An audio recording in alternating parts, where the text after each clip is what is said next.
HRM.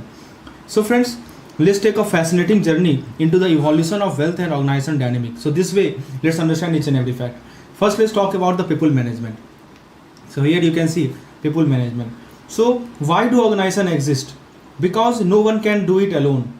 Organizations are built on interdependence, right? So there is something called interdependence, right? People coming together to meet individual needs while chasing shared goals and purposes. It is people who form the heart of every organization. Next come human capital.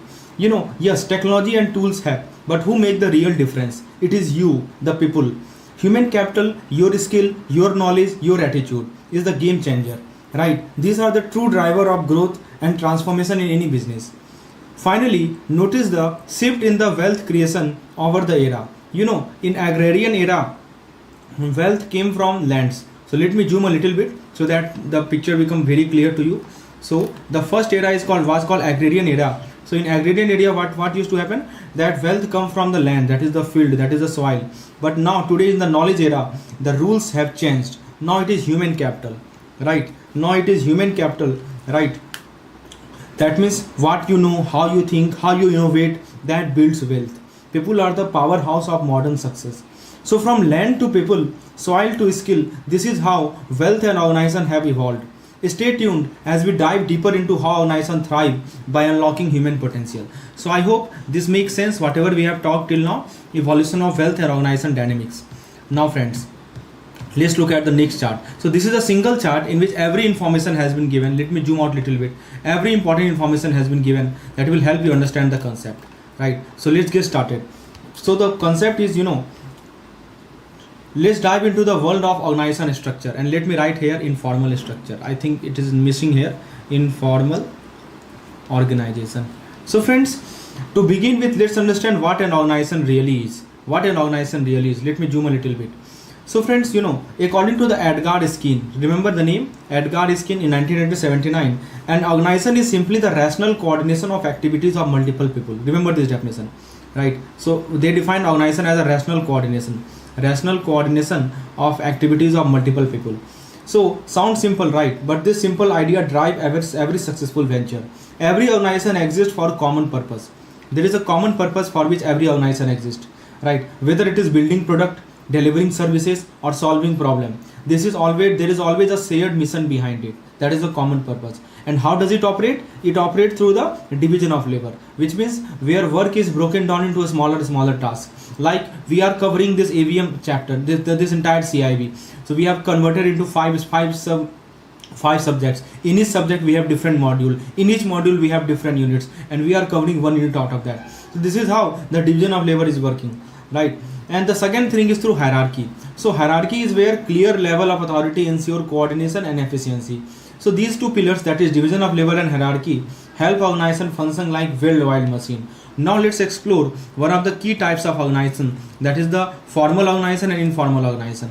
First of all, let's look at the formal structure. So here you can see, here it is formal structure, right? So it has a predefined goal. It has predefined goal structure, roles and relationship. Activities, process, responsibility are well documented. It ensures uniformity and consistency in decision making. So this is called formal organization. So these are the characteristics of formal organization. What about informal organization? So the second type is called informal organization. So unlike the formal structure, informal organization evolved naturally through human interaction. So informal organization evolved through human interaction. So here human interaction plays a role. They don't follow a predefined chart, but are built on relationship, trust and group dynamic. In short, while formal structure give order, informal network provide flexibility and adaptability. So they provide something we call flexibility. They provide something we called adaptability, right? Adaptability. While formal structure, formal structure provide order, provide discipline, right? So whether it is the official hierarchy or the informal bond among teams, both shape how organization breathe and grow. Stay with me as we unlock more layer of organization dynamic. So I hope this picture makes sense in every point which I have covered. We have gone through the organization structure and types. Friends, let's look at the third slide, and this is about informal organization. Now let's look at the next slide, that is productivity improvement. So friends, ever wondered how productivity became such a big buzzword in management and industry? Let's travel back in time and meet two pioneers who shaped this idea. Meet Robert Owen and you meet Charles Babbage. So friends, first meet Robert Owen, right? A visionary with a managerial focus. He was a visionary with a managerial focus. Owen saw workers as more than just laborer. To him, they are the vital machine. Remember, this is very important. His belief was that if you invest in the well-being of worker, you will naturally boost productivity. Better working condition, better education, better welfare, right? It means happier worker. And if happier worker are there, so what they say, if happier worker are there, it simply means better result.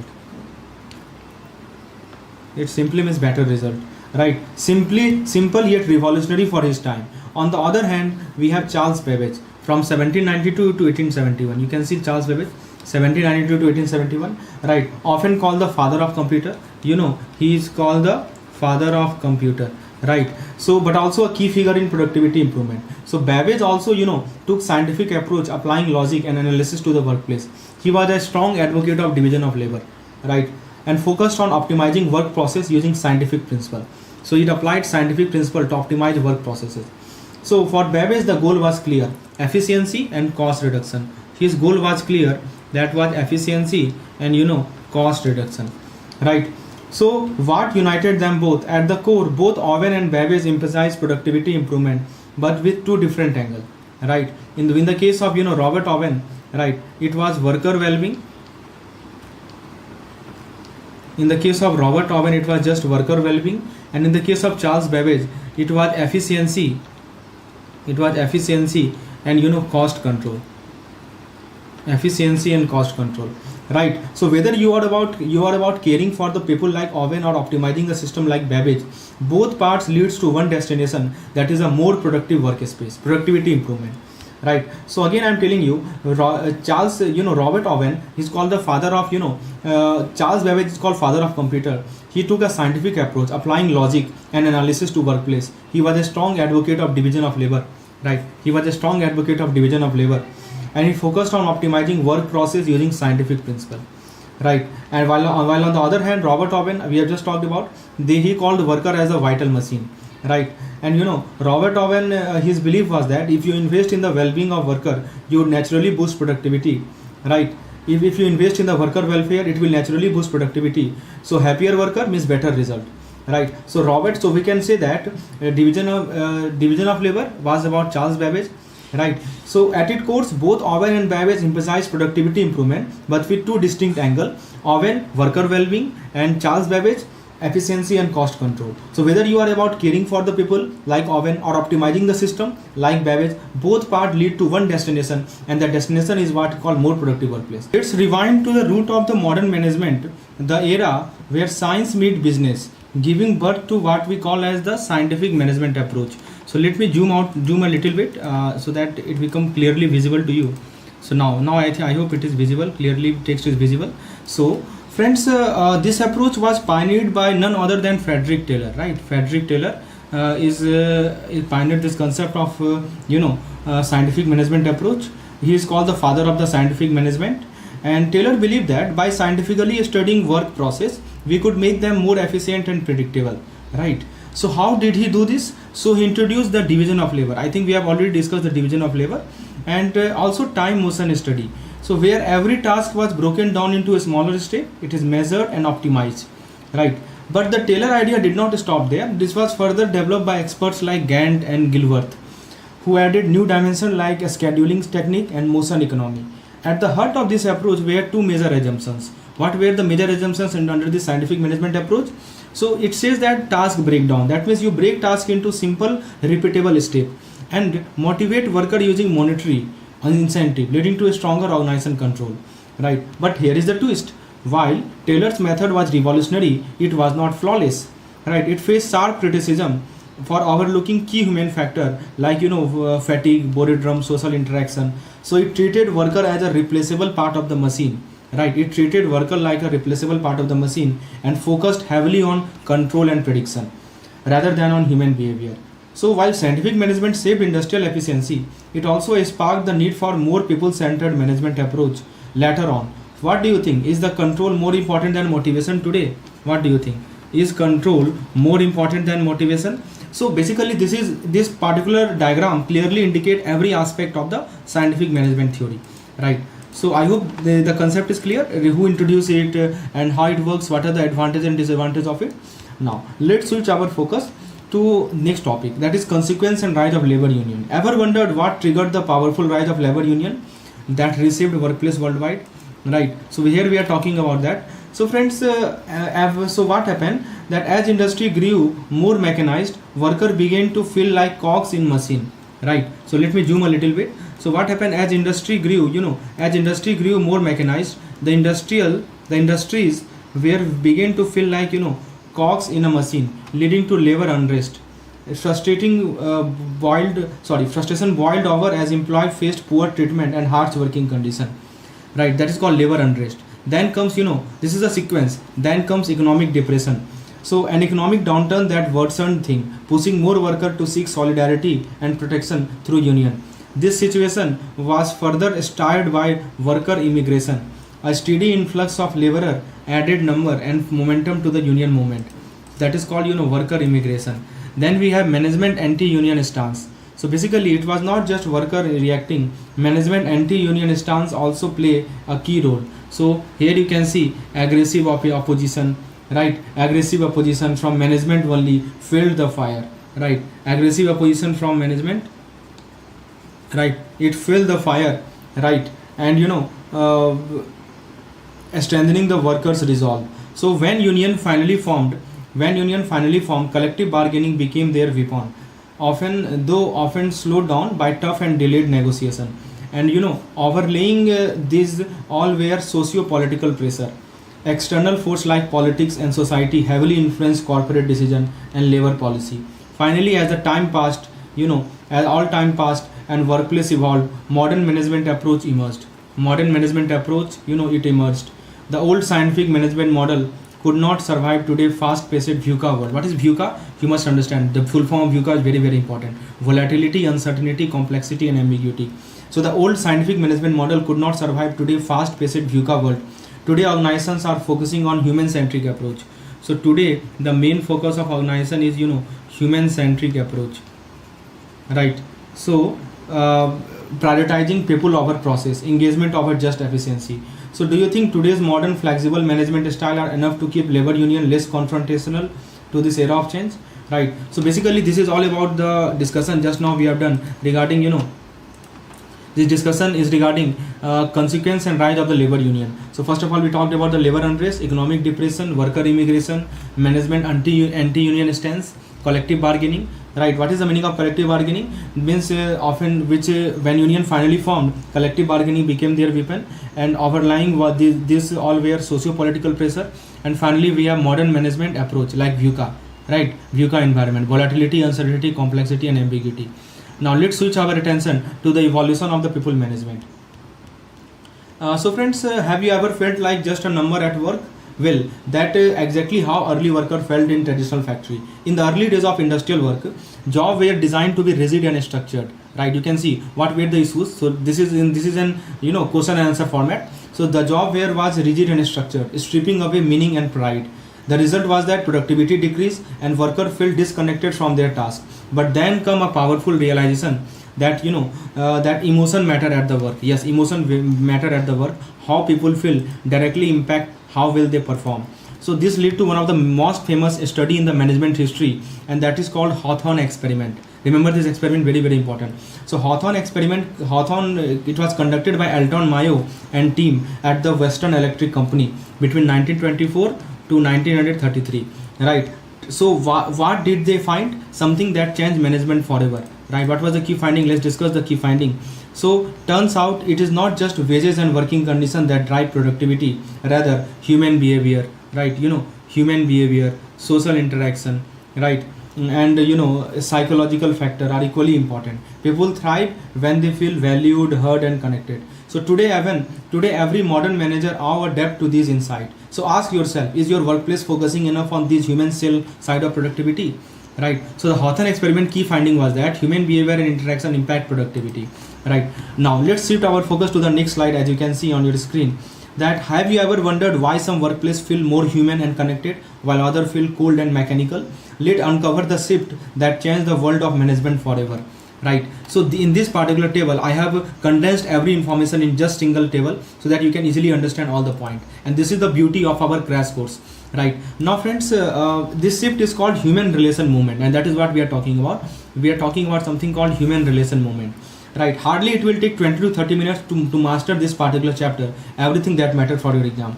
So this is a game changer that moved beyond treating employee as mere economic unit. At the heart of this movement were powerful concept from brilliant thinker like Chris agrees. Right, he emphasized growth and self-actualization at work. Right, so helping employee reach their full potential, that is called growth and self-actualization. Then we have Abraham Maslow. So what about Abraham Maslow? Abraham Maslow introduced his famous hierarchy of need. Right, he introduced famous hierarchy of need starting from Maslow theory, like psychological self-actualization, starting from basic survival need to achieving self-actualization. And then we have Douglas McGrath. He gives theory X and theory Y, we will cover it later, highlighting how management style, whether controlling or empowering, influence employee behavior. Then we have Friedrich Herzberg. He developed the motivational hygiene theory, showing how both intrinsic and extrinsic factors drive motivation. But here is the twist. This movement replaced the old idea. Right, so this particular movement, that human relation movement, it replaced the old idea. What was the old idea? The old idea was rational economic man. It replaced the rational economic man who only worked for money with the more human focused social man concept. Now things like workplace culture, right, team dynamic and personal fulfillment became just as important as paycheck. Right, so people don't just work for money, then they seek meaning, purpose, connection at work. Modern management now blend both psychological and economic factor to boost performance. So that is the point. So what we learned from this discussion is that the key takeaway is that meaning, purpose, non-monetary motivation drive performance. Modern management integrate both psychological and economical aspect. So the next time you think about workplace motivation, remember it's all about the heart as much as the paycheck. Right, so I hope that makes sense to you. Decode the backbone of every successful organization, the structure and function of human resource management and development. So basically, if we talk about the HRM or human resource management, right, it has evolved far beyond its traditional role. Initially, it focused on basic people management, but over the time, it has added layers and dimensions. Right, it has added some layers, it has added some dimensions.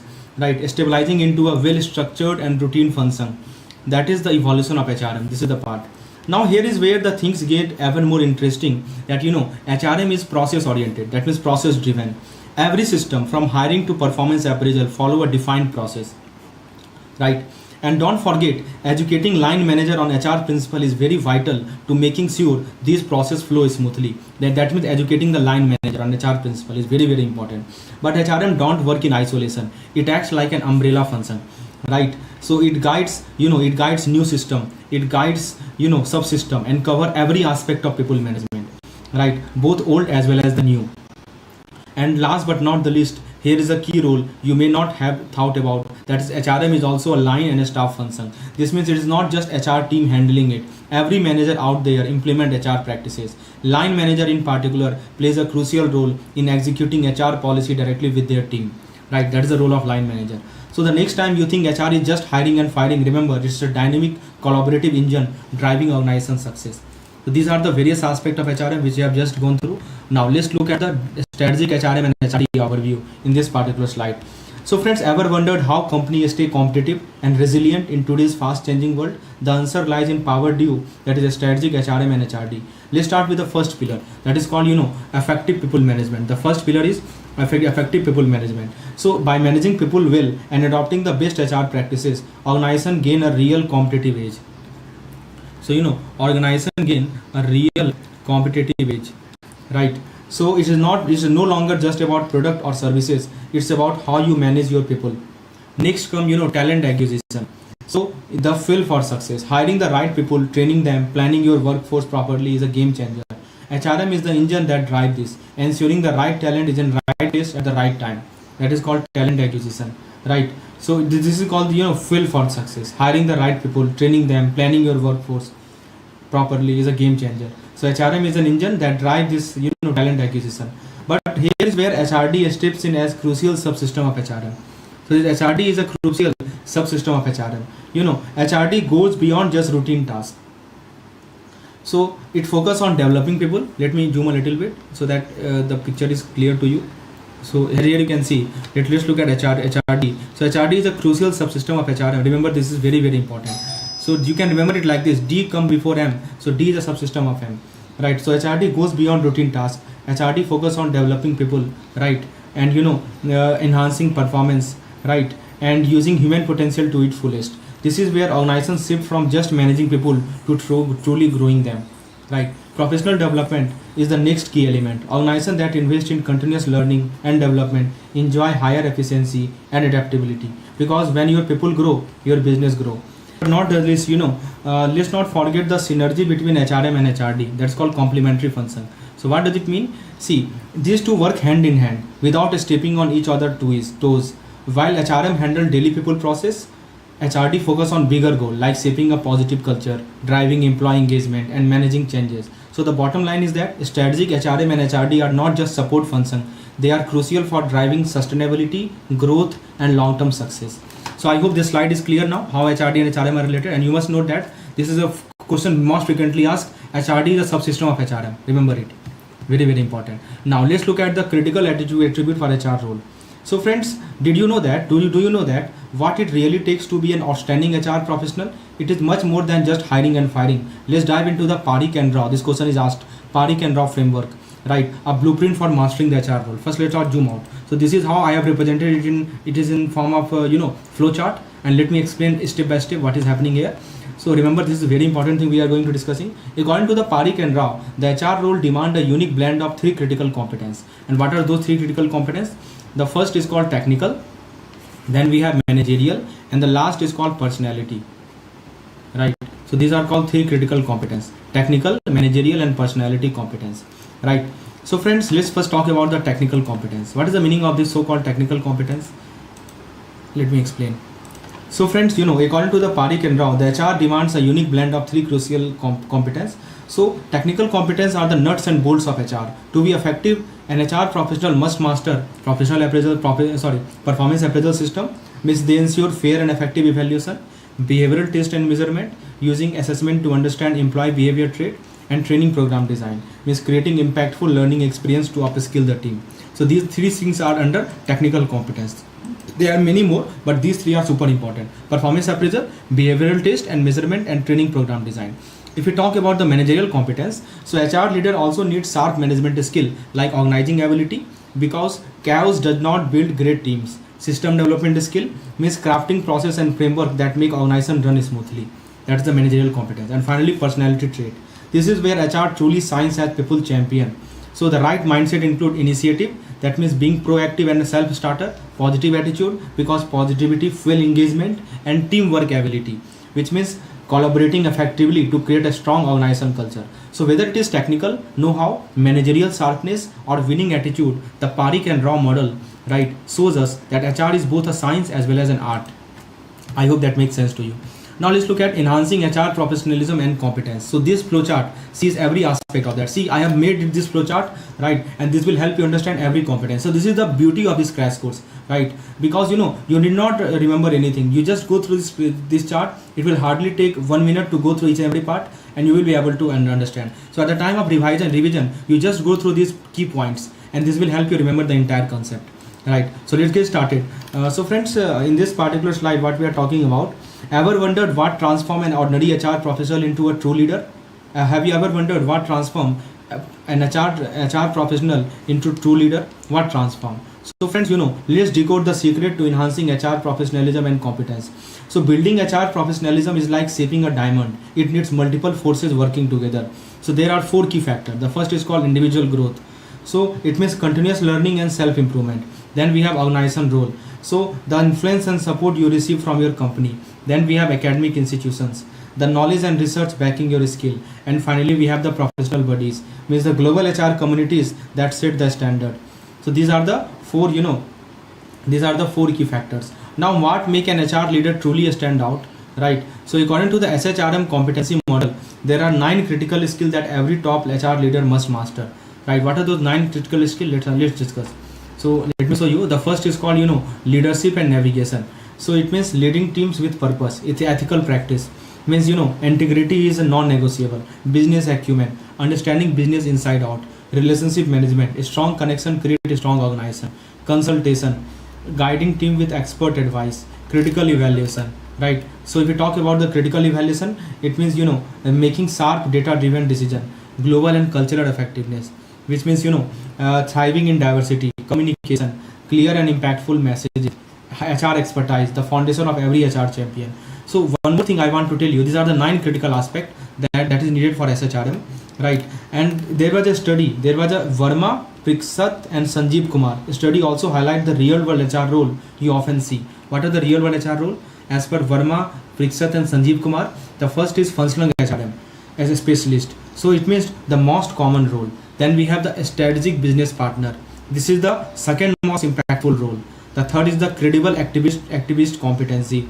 HR as a trusted voice. And finally we have workforce designer role, which means shaping the future of work. So remember, HR professionalism is not built overnight. It's about honing competency, embracing global standard, and always staying one step ahead. So that is how HR competency is built.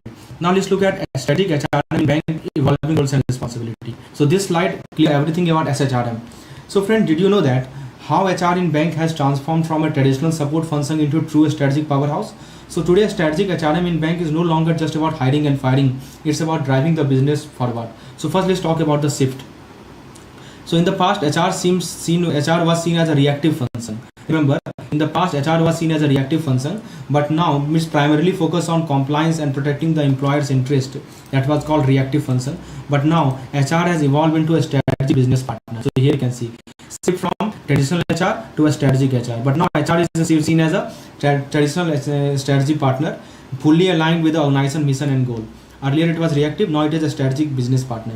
Now if you look at the key responsibility, if you just look at the key responsibility of modern HR professional, so here you can see basically the first today HR professionals are no longer the sole executor, they are enabler also, which means creating system and empowering other. They delegate their more responsibility to the line manager and focusing on value driven function that impact the entire organization. If you look at the evolving role of the line manager, that means they act like a local HR administrator. They take on crucial people management role, and they often serve as the last contact point for many HR related issues within the team. Now if you look at the new HR model in bank are now adopting a modern HR model. HR become a center of excellence, right? So focusing on core policy that apply organization wide. Their role is now about formulating universal HR policy, right? And most importantly, empowering line manager, right, to manage their team effectively, right? So HR in bank today is not just about administration task. It's about creating a culture of leadership, accountability, and business success. Now let's look at this particular slide. Very, very important. Question is asked every year. So friends, have you ever wondered who safeguard employees in India and ensure that workplaces are fair and just for everyone? Let's decode the key legislation shaping employment and employee welfare in India. At its core, we have employment and employee welfare legislation, which ensures that workers' rights are respected and promoted across the country. So it starts with the equal employment opportunity. So Article 16 subsection 1 of the Indian Constitution guarantees equal employment opportunity. And then we have Employment Exchange Act 1959, making it mandatory for employee to notify job vacancy to Employment Exchange.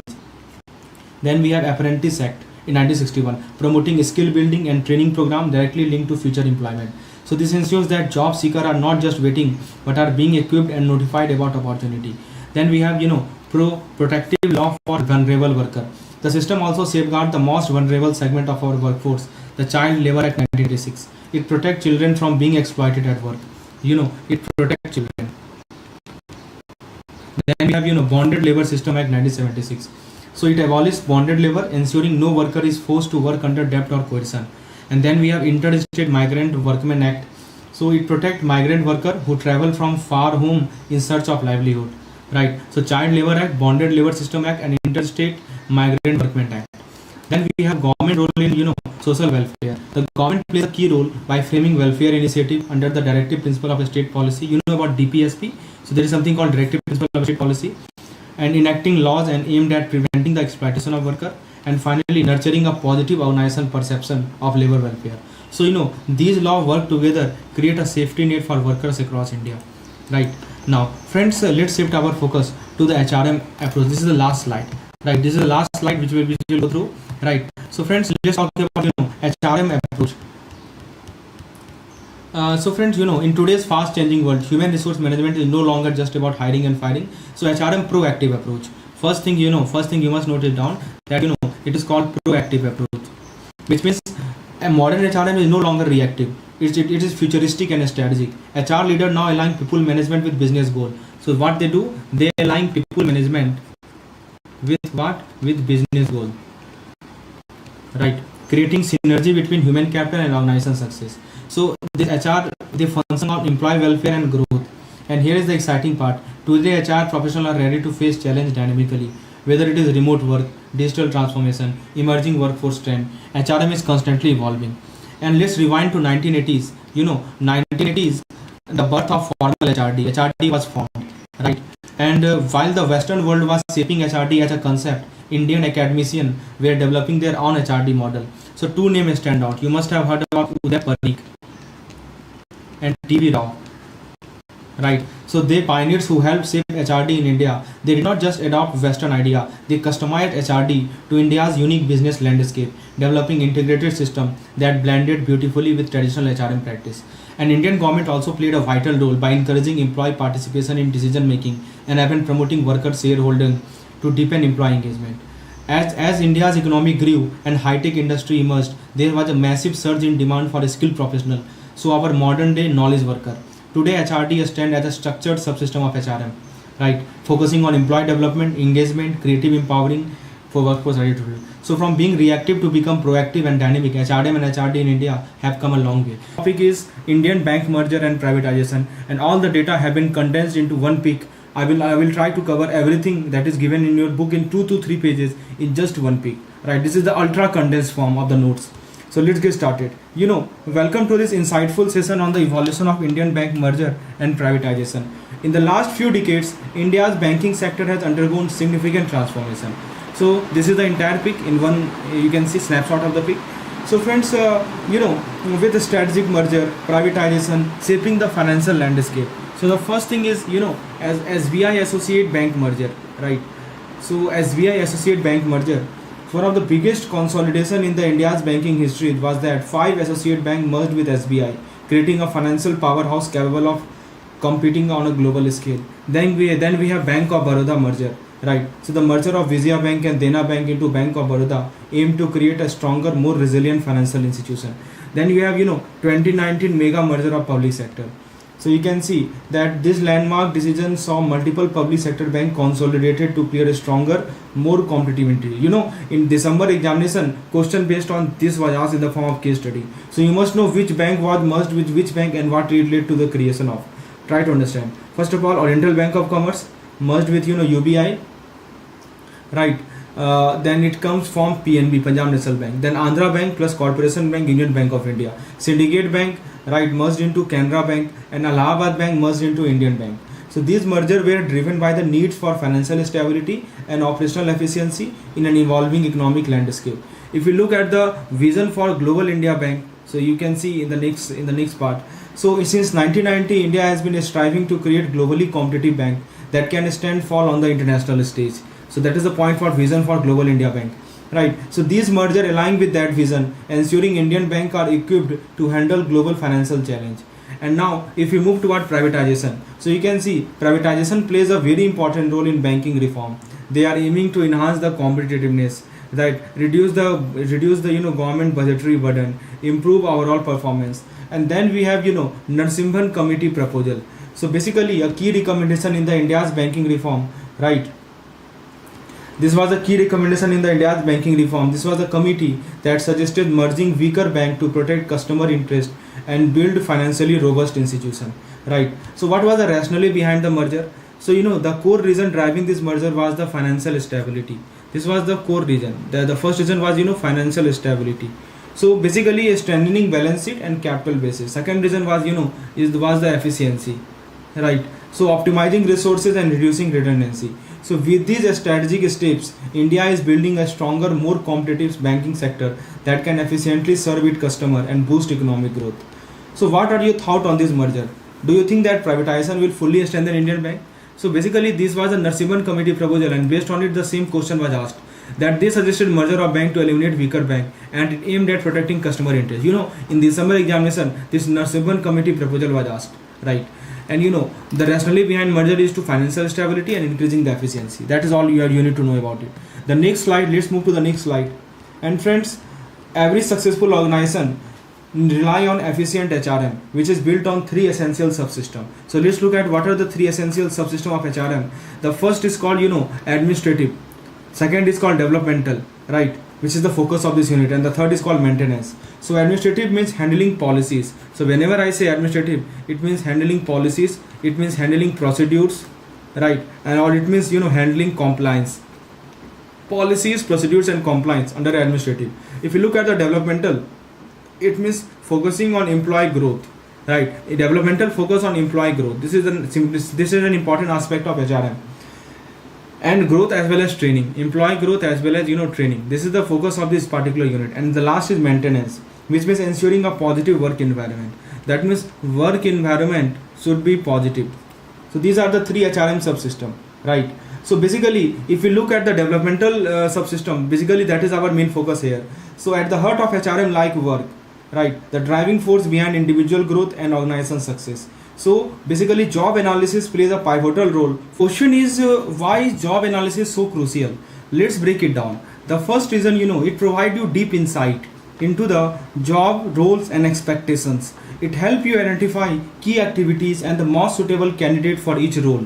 And the last but not the least, it lays the foundation for strategic HR function like recruitment, training and performance evaluation. So if we talk about the significance in HRM, that effective job analysis ensures that workforce efficiency, right? It ensures workforce efficiency and also organization success. And finally, a structured approach to HR strategy make role analysis a key pillar of HR management. So in short, we can say understanding HR subsystem and the role of job analysis can transform your workforce into well-oiled machine driving productivity and business growth, right? So now let's look at the next topic that we have, that is mastering job analysis framework, which is a key to effective HR management. So every job in an organization has unique demand, and to ensure the right people are placed in the right role, we rely on 3 critical components of job analysis. The first is called job specification. So this defines the qualification needed for a job, which means a knowledge, means theoretical and practical understanding of the role. Skills, which means technical and soft skill required to perform tasks efficiently. Abilities, means innate capabilities and competencies. Educations and work experience, means academic background and professional expertise. And finally managerial experience, means leadership and decision making skill for senior roles.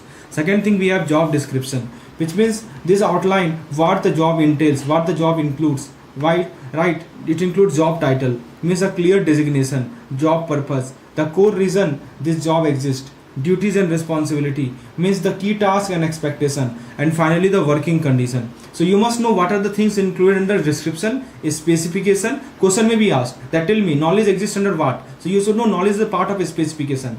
Working condition is a part of what. You should know it is a part of description. Job title is a part of description. Title, purpose, responsibilities, condition. So everything tells you that what the job consists of. And job specification is all about that the qualification needed for a job, what are the knowledge, what are the skill, what are the abilities which are needed for the job. And finally we have the job evaluation, which means here we assess the value of a job in the organization by looking at the job activities, which means that the main function performed in that job, relative importance, which means how crucial the roles is compared to the other.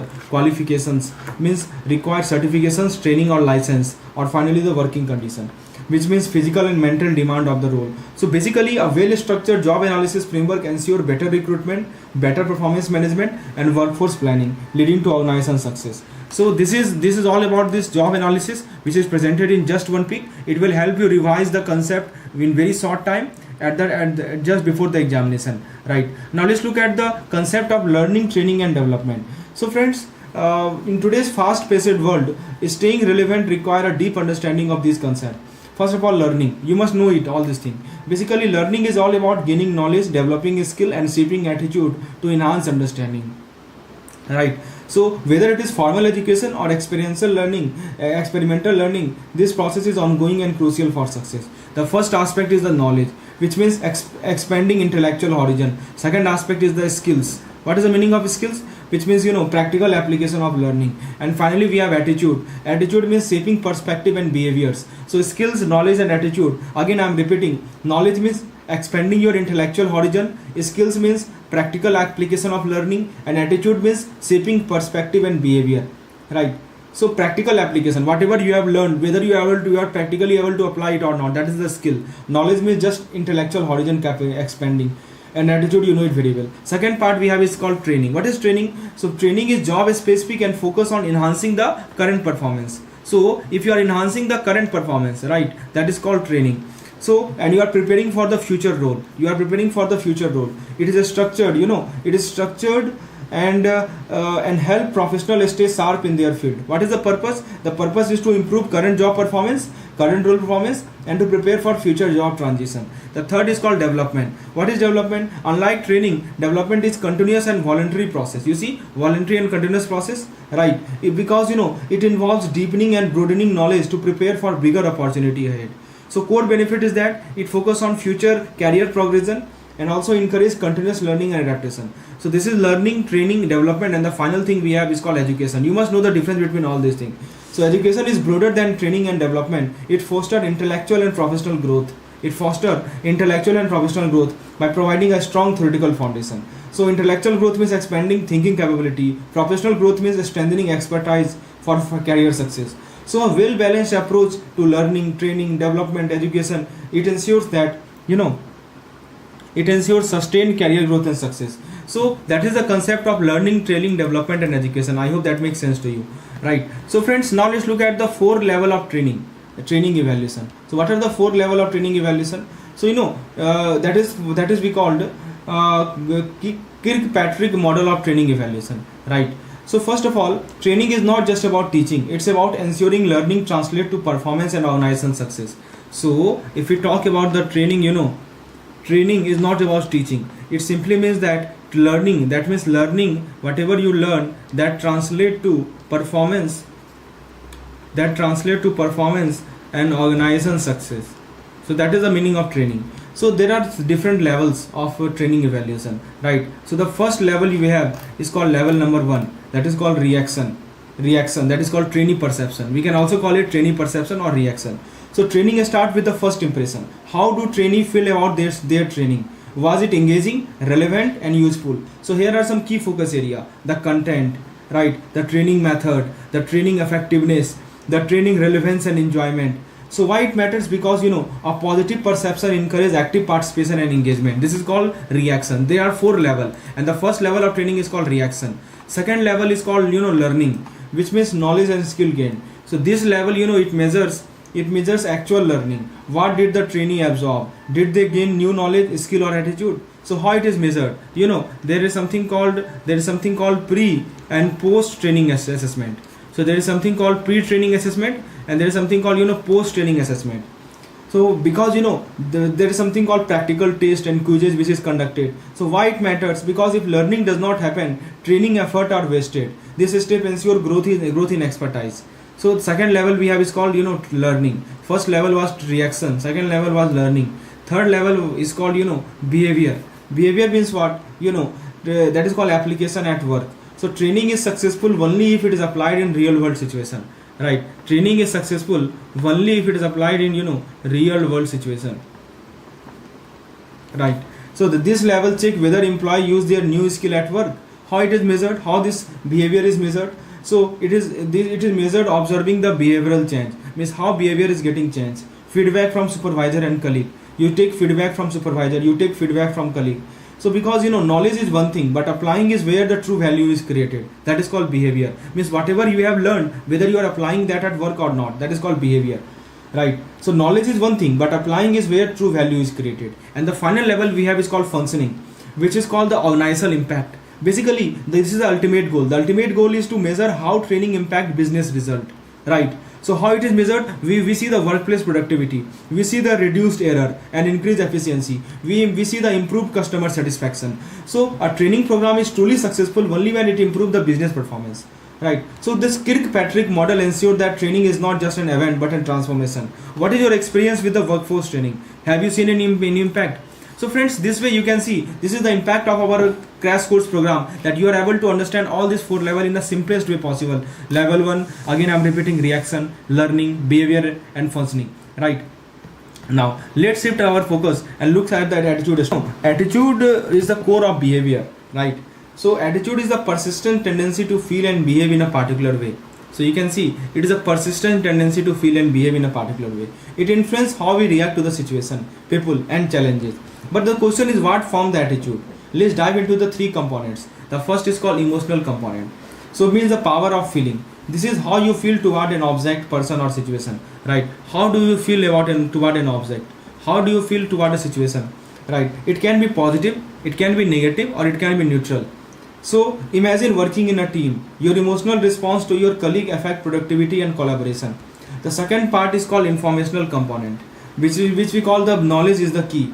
So knowledge shapes perception. The more accurate and informed your belief, the stronger and more rational your attitude become. For example, if you believe in the benefits of a regular exercise, you are more likely to develop a positive attitude toward fitness, right? That is called the information component. Again I am repeating, emotional component means how you feel toward an object, person and situation. It can be positive, negative, or it can be directly impact organization behavior. Second topic I talked about the information component, which means the component what you know and believe about an object or situation, right? So knowledge shapes perception.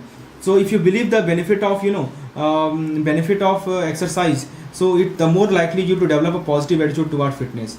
So the last thing we have is the characteristics. So basically attitude is not just momentary, they have a stability. The future of attitude define how strong, how consistent, how resistant to this change it is. So deep rooted attitude. So there is something called deep rooted attitude. So the deep rooted attitude last longer and influence major life decision, and surface level attitude may change quickly with new experience. So your attitude is your greatest asset. It determines how you approach challenges, interact with people and seize opportunity. So the question is, what kind of attitude do you want to build? Please answer. Whether it is emotional component, which component is heavy in your attitude, that's the point. Now let's look at the function of attitude at work. So friends, ever wondered why attitude matter in the workplace? Well, they do much more than just shaping behavior. They serve key function, they like driving the success, collaboration and discipline. Let's explore them. So first of all, the topic is significance of attitude. So friends, if we talk about attitude is not just an individual trial, it's a workplace game changer. It affects how employees interact, respond to challenges and contribute to the organization culture. So there are 4 key functions of it, right?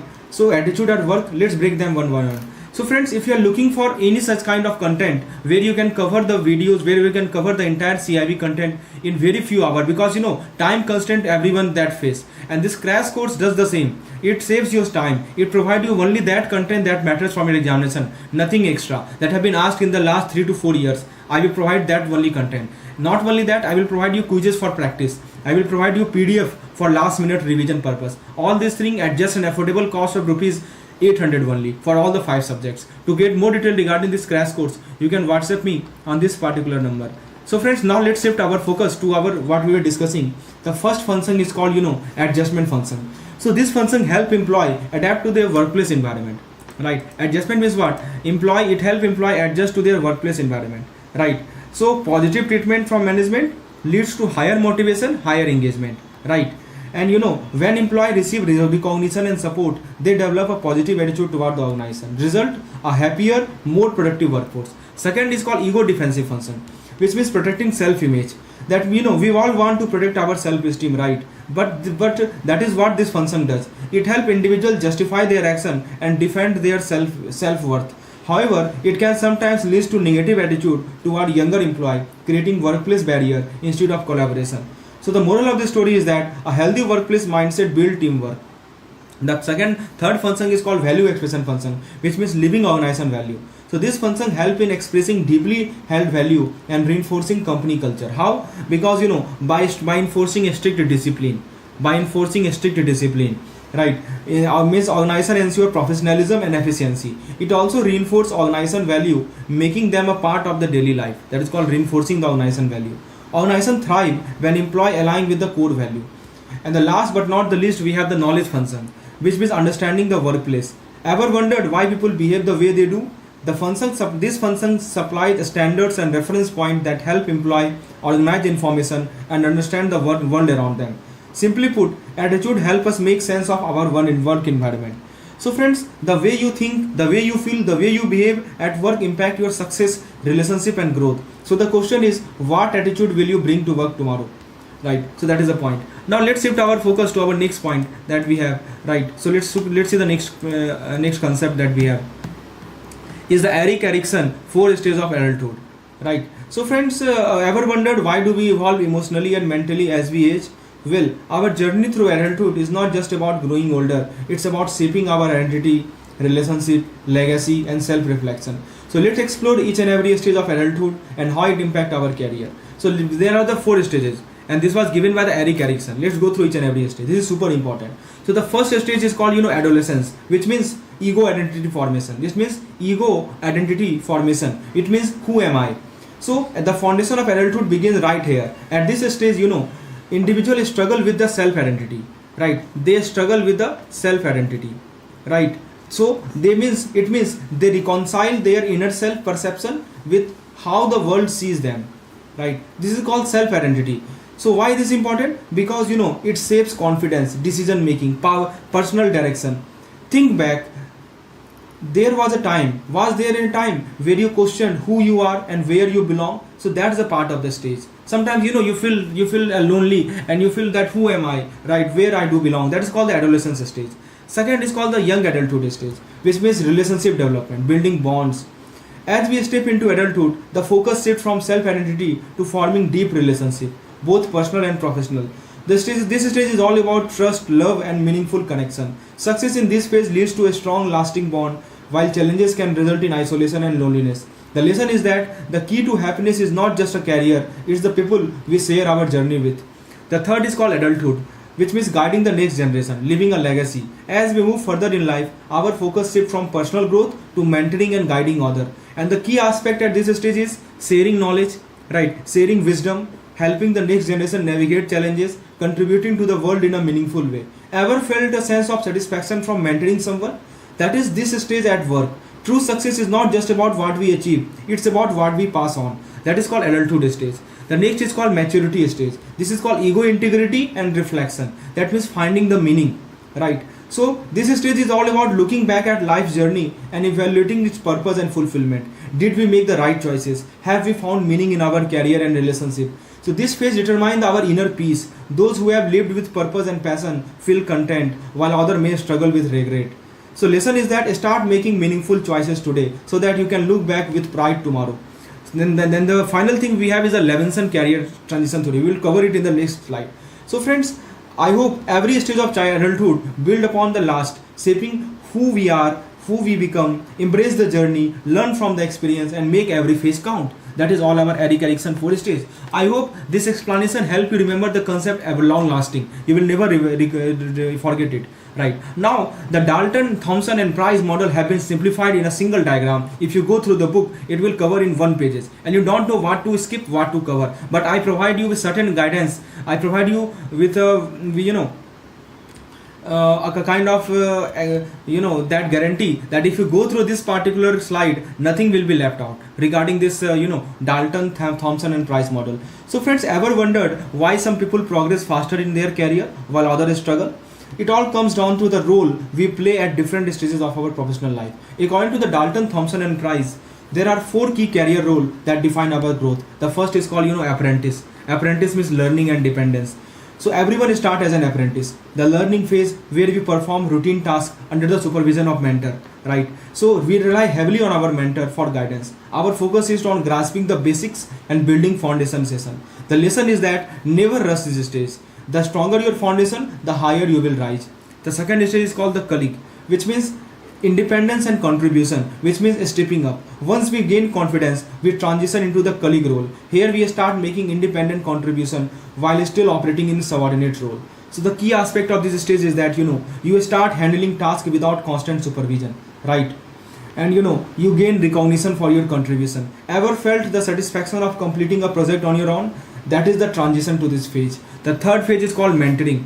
So as experience build up, we step into leadership and responsibility. This is the mentor stage where we manage teams and handle complex functions. So what changes in this role? You guide other, you just as someone guided you. You take on more strategic decision making responsibility. The lesson is that a true leader lifts other up. Your growth is not just about you, it's about helping others succeed. And the last stage is called a sponsor. A sponsor means a strategic leadership and influence. This is called the visionary role, right? This is called visionary role. So friends, at the peak of the career development, we reach the sponsor role. This is where true leaders shape the future of organization. You provide a strategic direction, you mentor future industry leader, you focus on long-term impact. Think about great leader. What set them apart? Their ability to inspire, influence and create lasting change. So friends, we all start as apprentice, but growth depends on how well we navigate each stage. The key to success: keep learning, take on responsibility and mentor others along the way. So which stage are you at in your career presently? Let me know in the comment, whether it is apprentice, colleague, mentor or sponsor, right? Please let me know which stage are you in currently, because this will help you if check me whether you have understood this concept clearly or not, right? Please let me know in the comment. So every aspect we are covering in this crash course, nothing is left out. If you cover all this content smoothly, you will be able to grasp at least 50 marks is secured for you, right? So now friends, we are diving into a topic that shapes the corporate world, drive decision making and determine success. Ever wondered why some leaders inspire and others intimidate? Why do some managers earn respect while others rely on authority? The answer lies in different types of power they hold. Let's talk about. The first is called, reflected power. Some kinds of leaders don't rise by their own merits, but because of their networks. This is the reflected power, right? It comes from connection and favoritism. So often seen in organization where matters more than what you know. Lesson is that networking is the key, but relying solely on connection won't build long-term credibility. Second is called charismatic power. So some leaders does not need authority, they captivate and inspire. That is charismatic power. It is built on emotional appeal, extraordinary characteristics. So if you want to develop this, work on your confidence, storytelling and personal magnetism. The third is called legitimate power. Ever followed orders just because someone is the boss? That is legitimate power. Come from job title, come from hierarchy, right? It is a formal authority, CEO, manager, team builder, right? But here is the catch: position alone won't earn respect. It must be backed by leadership skill. The fourth is called the reward power. Reward power is called the power of incentive, which who does not love promotion, bonuses, perks? That is the reward power. Leader who control reward and benefit hold this power. It is an effective motivator. Employees work harder when they see incentive. But beware, over-reliance on reward can make motivation short-term and transactional. Then we have something called, knowledge power, which, knowledge is the power. Literally, leaders who know their field inside out hold knowledge power. It comes from education, it comes from experience, right?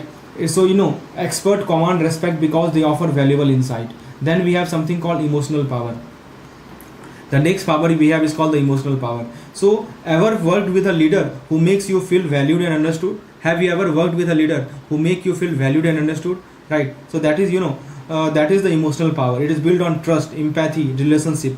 Leader who connect emotionally create loyal and motivated team. Right. And then we have the expert power, the power of mastery. So it is different from, knowledge power. Expert power come from deep specialization. So, it come from deep specialization. So it is ability to solve problem other can't. Think of industry pioneers. Their expertise give them the authority. The lesson is that become so skilled that people seek your advice. Then we have the referent power. So some leader don't lead a title or reward. They command influence through respect and admiration. So it comes from a strong ethics, authenticity and character. People choose to follow them because they inspire trust. Want this power? Be genuine, be ethical and always lead by example. And last but not the least, we have the coercive power. Let me show you. We have the coercive power. So coercive power, some leaders use threat and punishment to enforce authority. This is the coercive power. It's all about control through fear and consequences. While it may get short-term results, it damages long-term morale. So great leaders don't rely on just one type of power. They balance influence, expertise, reward and respect to create a positive and high-performance environment. So that is all we have to know about this. In the next slide, let's look at the child ego stage. So friends, ever wondered why some people act playful in serious meeting or why some individuals seek constant approval? It all boils down to the ego states. So that is what we are going to discuss, ego states, right? So, and understanding them can revolutionize our how we communicate, especially in the workplace. So the first question is, what is this child ego stage? The child ego stage is one of the 3 ego stages in transactional analysis, right? And the psychological framework that explain how we interact with other. It is driven by, it is driven by emotions, creativity, instinct, right? So the first first thing is called the adapted child, right? The first thing is called the adapted child. Adapted child means what? The approval seeker, which means some individual are rule follower, some individual are there who are just a rule follower, right? So they seek approval and comply with societal norms to fit in and avoid conflict. Some individual are just rule follower. For example, a team member who always agree with the boss even when they have a different opinion, right? Some individual are there, a team member who always agree with the boss even when they have a different opinion. The impact is that this can be helpful in maintaining harmony, but too much compliance may lead to lack of innovation. So a lesson is that a balance between compliance and independent thinking is the key, right? So this is called adapted child, the approval seeker. Second is called the natural child, who has the free spirit, which means, ever meet someone who radiate pure joy and spontaneity? That is the natural child. That is called the ego state, right? This is called, ego state. So basically they embrace creativity, curiosity and fun. They don't care about rules. They just express themselves freely. For example, the employee who bring energy to the workplace, cracking jokes in meeting, keeping things light-hearted. So impact is that while spontaneity foster innovation, it may needs to be channeled appropriately in professional setting. So let creativity flow, but be mindful of the content. And the next we have is the little professor, which means the creative thinker. So little professor is a mix of playfulness and intelligence. This child is not just curious but also a problem solver. They experiment, question and innovate. They look at problem differently and come up with unique solution. For example, a team member who finds unconventional solution to challenges, thinking out of the box. So this is the powerful asset in business, as creative problem solving leads to breakthrough. And then now let's shift our focus to the next topic we have. Let's move on to the transactional analysis. Now that we know the child ego state, let's connect it to transactional analysis, which is called TA. There are 2 types of transaction. The first is called, complementary transaction. So basically, when communicate flow smoothly, it's complementary transaction. It leads to clear understanding. It leads to, productive discussion, right? Example, a manager giving constructive feedback and the employee respond positively, resulting in growth and learning. The second, second part is called the cross transaction. This is the root of miscommunication. Miscommunication happen because of the cross transaction. So it happens when a response does not match expectation. For example, a boss give the feedback. Suppose the boss is there, just wait a minute. Suppose boss is there, he give the feedback, but the employee start reacting defensively from a child ego state, leading to a communication breakdown. So if not managed well, conflict arise, affecting morale and teamwork.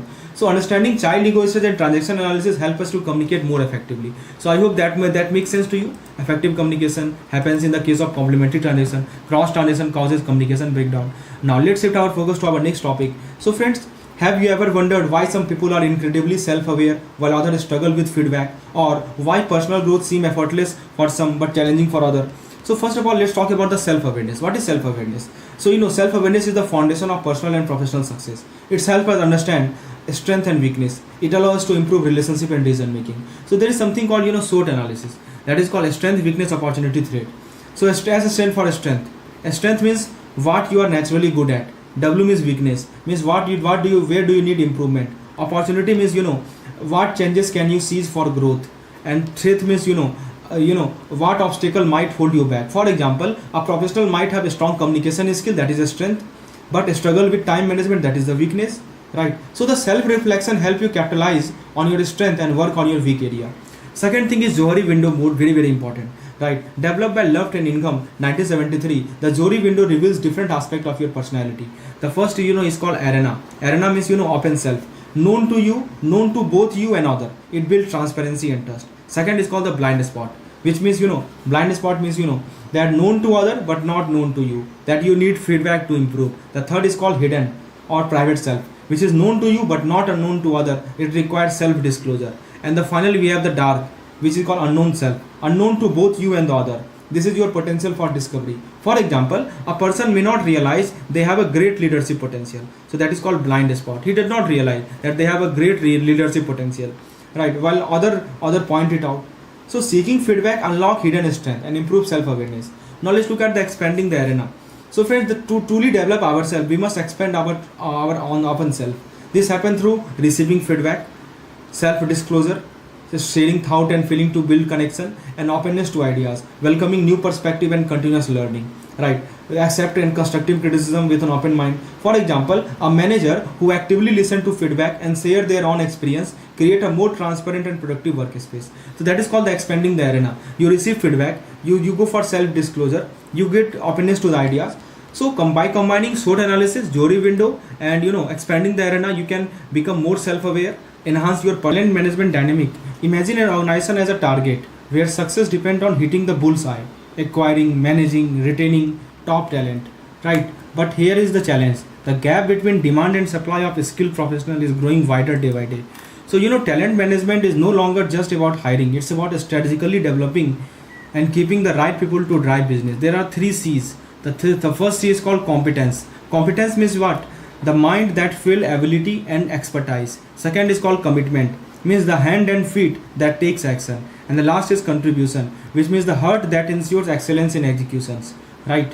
So basically, but there is a shift which is happening, that organization loyalty change. So employee expectations are evolving and companies must adapt to retain their best talent. But there is a challenge, right? Talent acquisition and retention have become critical concern for every business. The question is, how do we tackle them, right? Now let's shift our focus to our next topic. That is what we have, evolution and the key aspect of talent management. Every aspect have been written in this particular slide. Talent management have evolved over the year, shaping how organizations attract, develop and retain the top talent. But where did it all begin? So the origin is, the foundation of talent management was laid by McKinsey and Company 1997 and further refined by Chamber et al. 1998. They highlighted the war for talent, a battle that organizations still fight today. This is called the war for talent. So in today's competitive landscape, finding a skilled employee is not enough. Retaining them requires well-structured strategy. Companies that fail to adapt lose their best talent to competitor, right? So there is something called core activity. So there is the backbone of talent management lies in the core activity. First of all, succession planning, which means preparing future leaders. Second is called assessment development, which means assessment and development, which means investing, which means nurturing the potential. And the third is what we call high potential employee management, which means investing in top performer. So success in talent management depends on anticipating workforce need. First of all, you anticipate what will be the workforce needs, right? And then you do the strategic planning, right? You anticipate workforce need, you do some strategic planning, right? And organization must think ahead to ensure long-term success. It is not just about finding the right people, it's about keeping them engaged, motivated and aligned with business goal, right? Now friends, so this is all about how it originated, what is their core activities, what is the meaning of war for talent, and what should be the key focus now. Now let's look at the strategic talent management. So friends, in today's fast-paced world, talent management is not just a function, it's a strategic necessity for organization for long-term success. So the key business benefit that they get from talent management is the revenue growth, right? A skilled employee drive profitability, customer satisfaction. So engaged teams delivers better services, quality and productivity.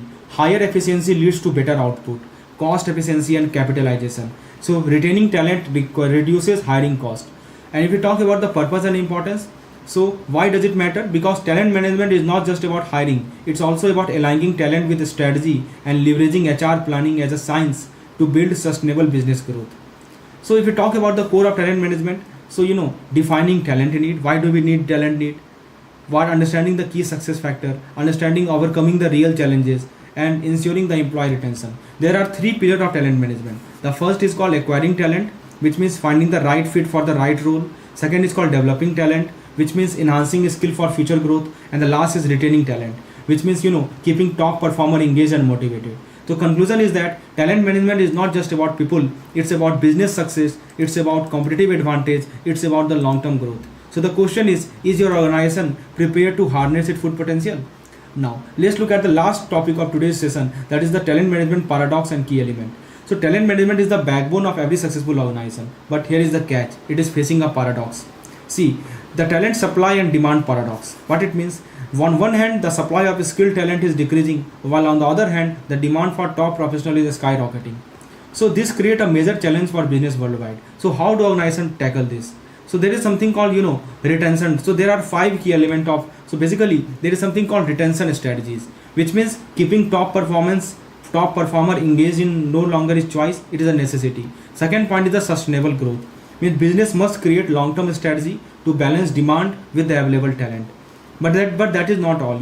Effective talent management requires a strong foundation that is built on these 5 key elements. First of all, attracting the right talent, which means the battle of top talent is fierce. Company must position themselves as a desirable employer. Second is called onboarding, which means a seamless integration process ensure new hires feel valued and engaged from day number 1. Third is called creating a talent pool, means organization must proactively build a pipeline of skilled professional for future need. The fourth is called designing career path, means employees stay where they see growth. Structured career planning is the key. And the fifth step is called retaining talent, which means retention is not about perks alone, it's about culture, leadership, opportunity. So remember these 5 key elements of talent management. This can be asked: attracting the right talent, onboarding, creating a talent pool, designing career path, and retaining talent. So the talent wall is real. So question may be asked that which one of the following is not a key element of talent management? You should know the 5 key elements, right? How many elements are there? 5 elements are there. What are they? Just on your screen. So the talent war is real. Companies that master these elements, that attracting, onboarding, talent pool, designing career path, retaining talent. So companies that master these elements will thrive, innovate, and stay ahead of the curve. So friends, that's all for this particular topic. Nothing to read extra. If you cover this much, that is enough. Where question have been asked previously is being presented in the pictorial format in the form of flow chart. So let's get started with our first topic, that is based on personality. So have you ever wondered what truly shape our personality? It is just our thought and feeling or something deeper. So today let's unlock the mystery of personality and its fascinating theory. So according to the Salvatore Maddi, so you can see in this picture we are talking everything about personality. So according to Salvatore Maddi, he says that personality is built on a stable trait. It is built on a stable trait, right? It is built on a patterns of thought and feelings and actions that remain consistent over the time. So it is based on patterns of thoughts, feelings, action that remain consistent over the time. So while we all share certain commonality, what makes us unique is those traits, how those traits endure despite external pressure, right? So what I'm telling you, that while we all share certain commonalities are there with all, but what makes us unique is how these traits endure despite external pressure, right? So that is the definition by Salvatore Maddi. Now friends, but here is something interesting. Personality does not change overnight, right? It evolves gradually. You can see it evolves gradually. It is influenced by our values, our experience, our emotion. So this slow transformation shapes who we become little by little. If you look at the practical insight, so just now I have told you that something interesting, that personality does not change overnight. It evolves gradually, influenced by our values, experience, emotions, right? And if you look at the practical insight of it, here you can see basically, and why does this matter? Because in the professional world, understanding personality is a game changer. Managers use this dimension to predict the behavior. Right? Forecast action and make better decision.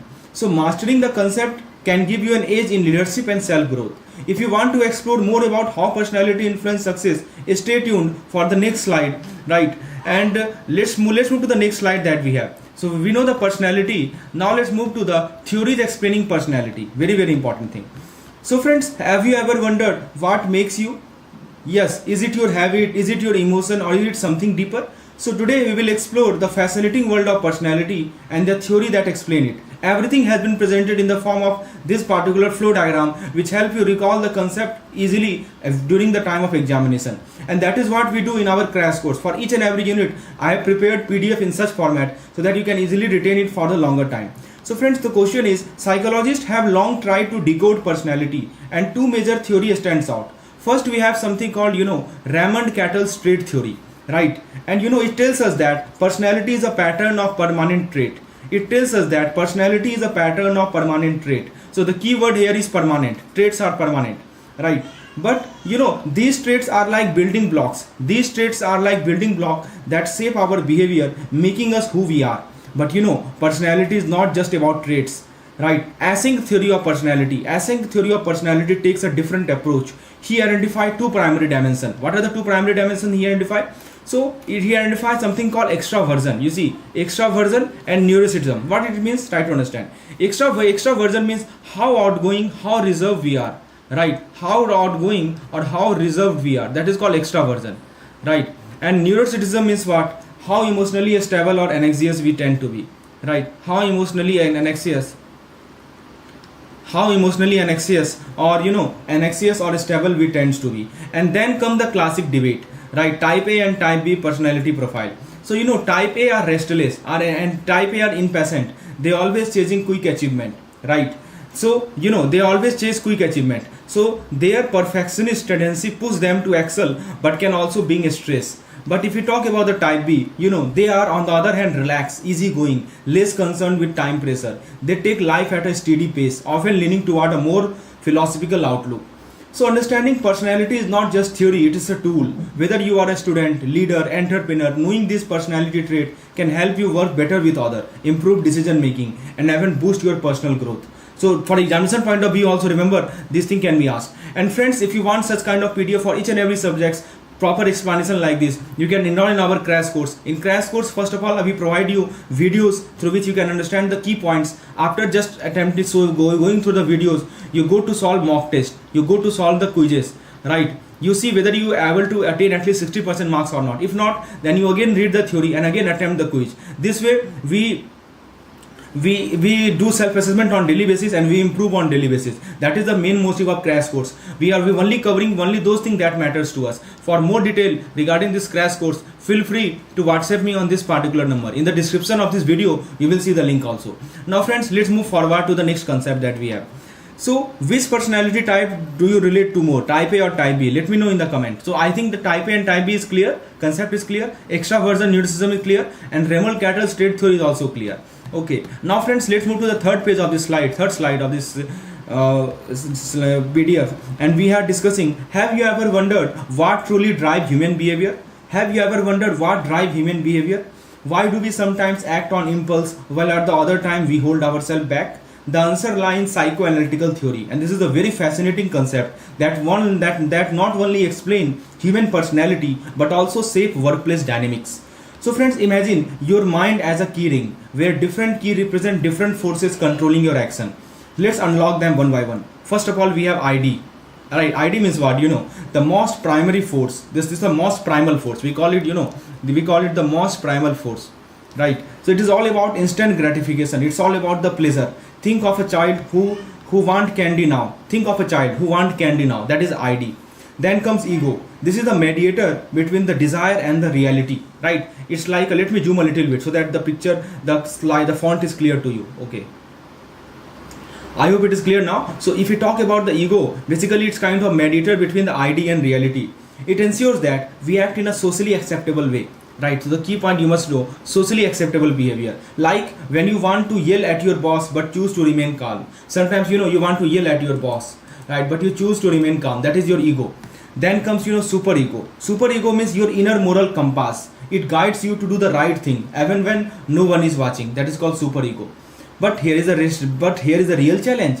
Balancing these forces. If the ID overpower, we become reckless. If the superego dominate, we may suppress our need too much. And that is where interrelation comes in.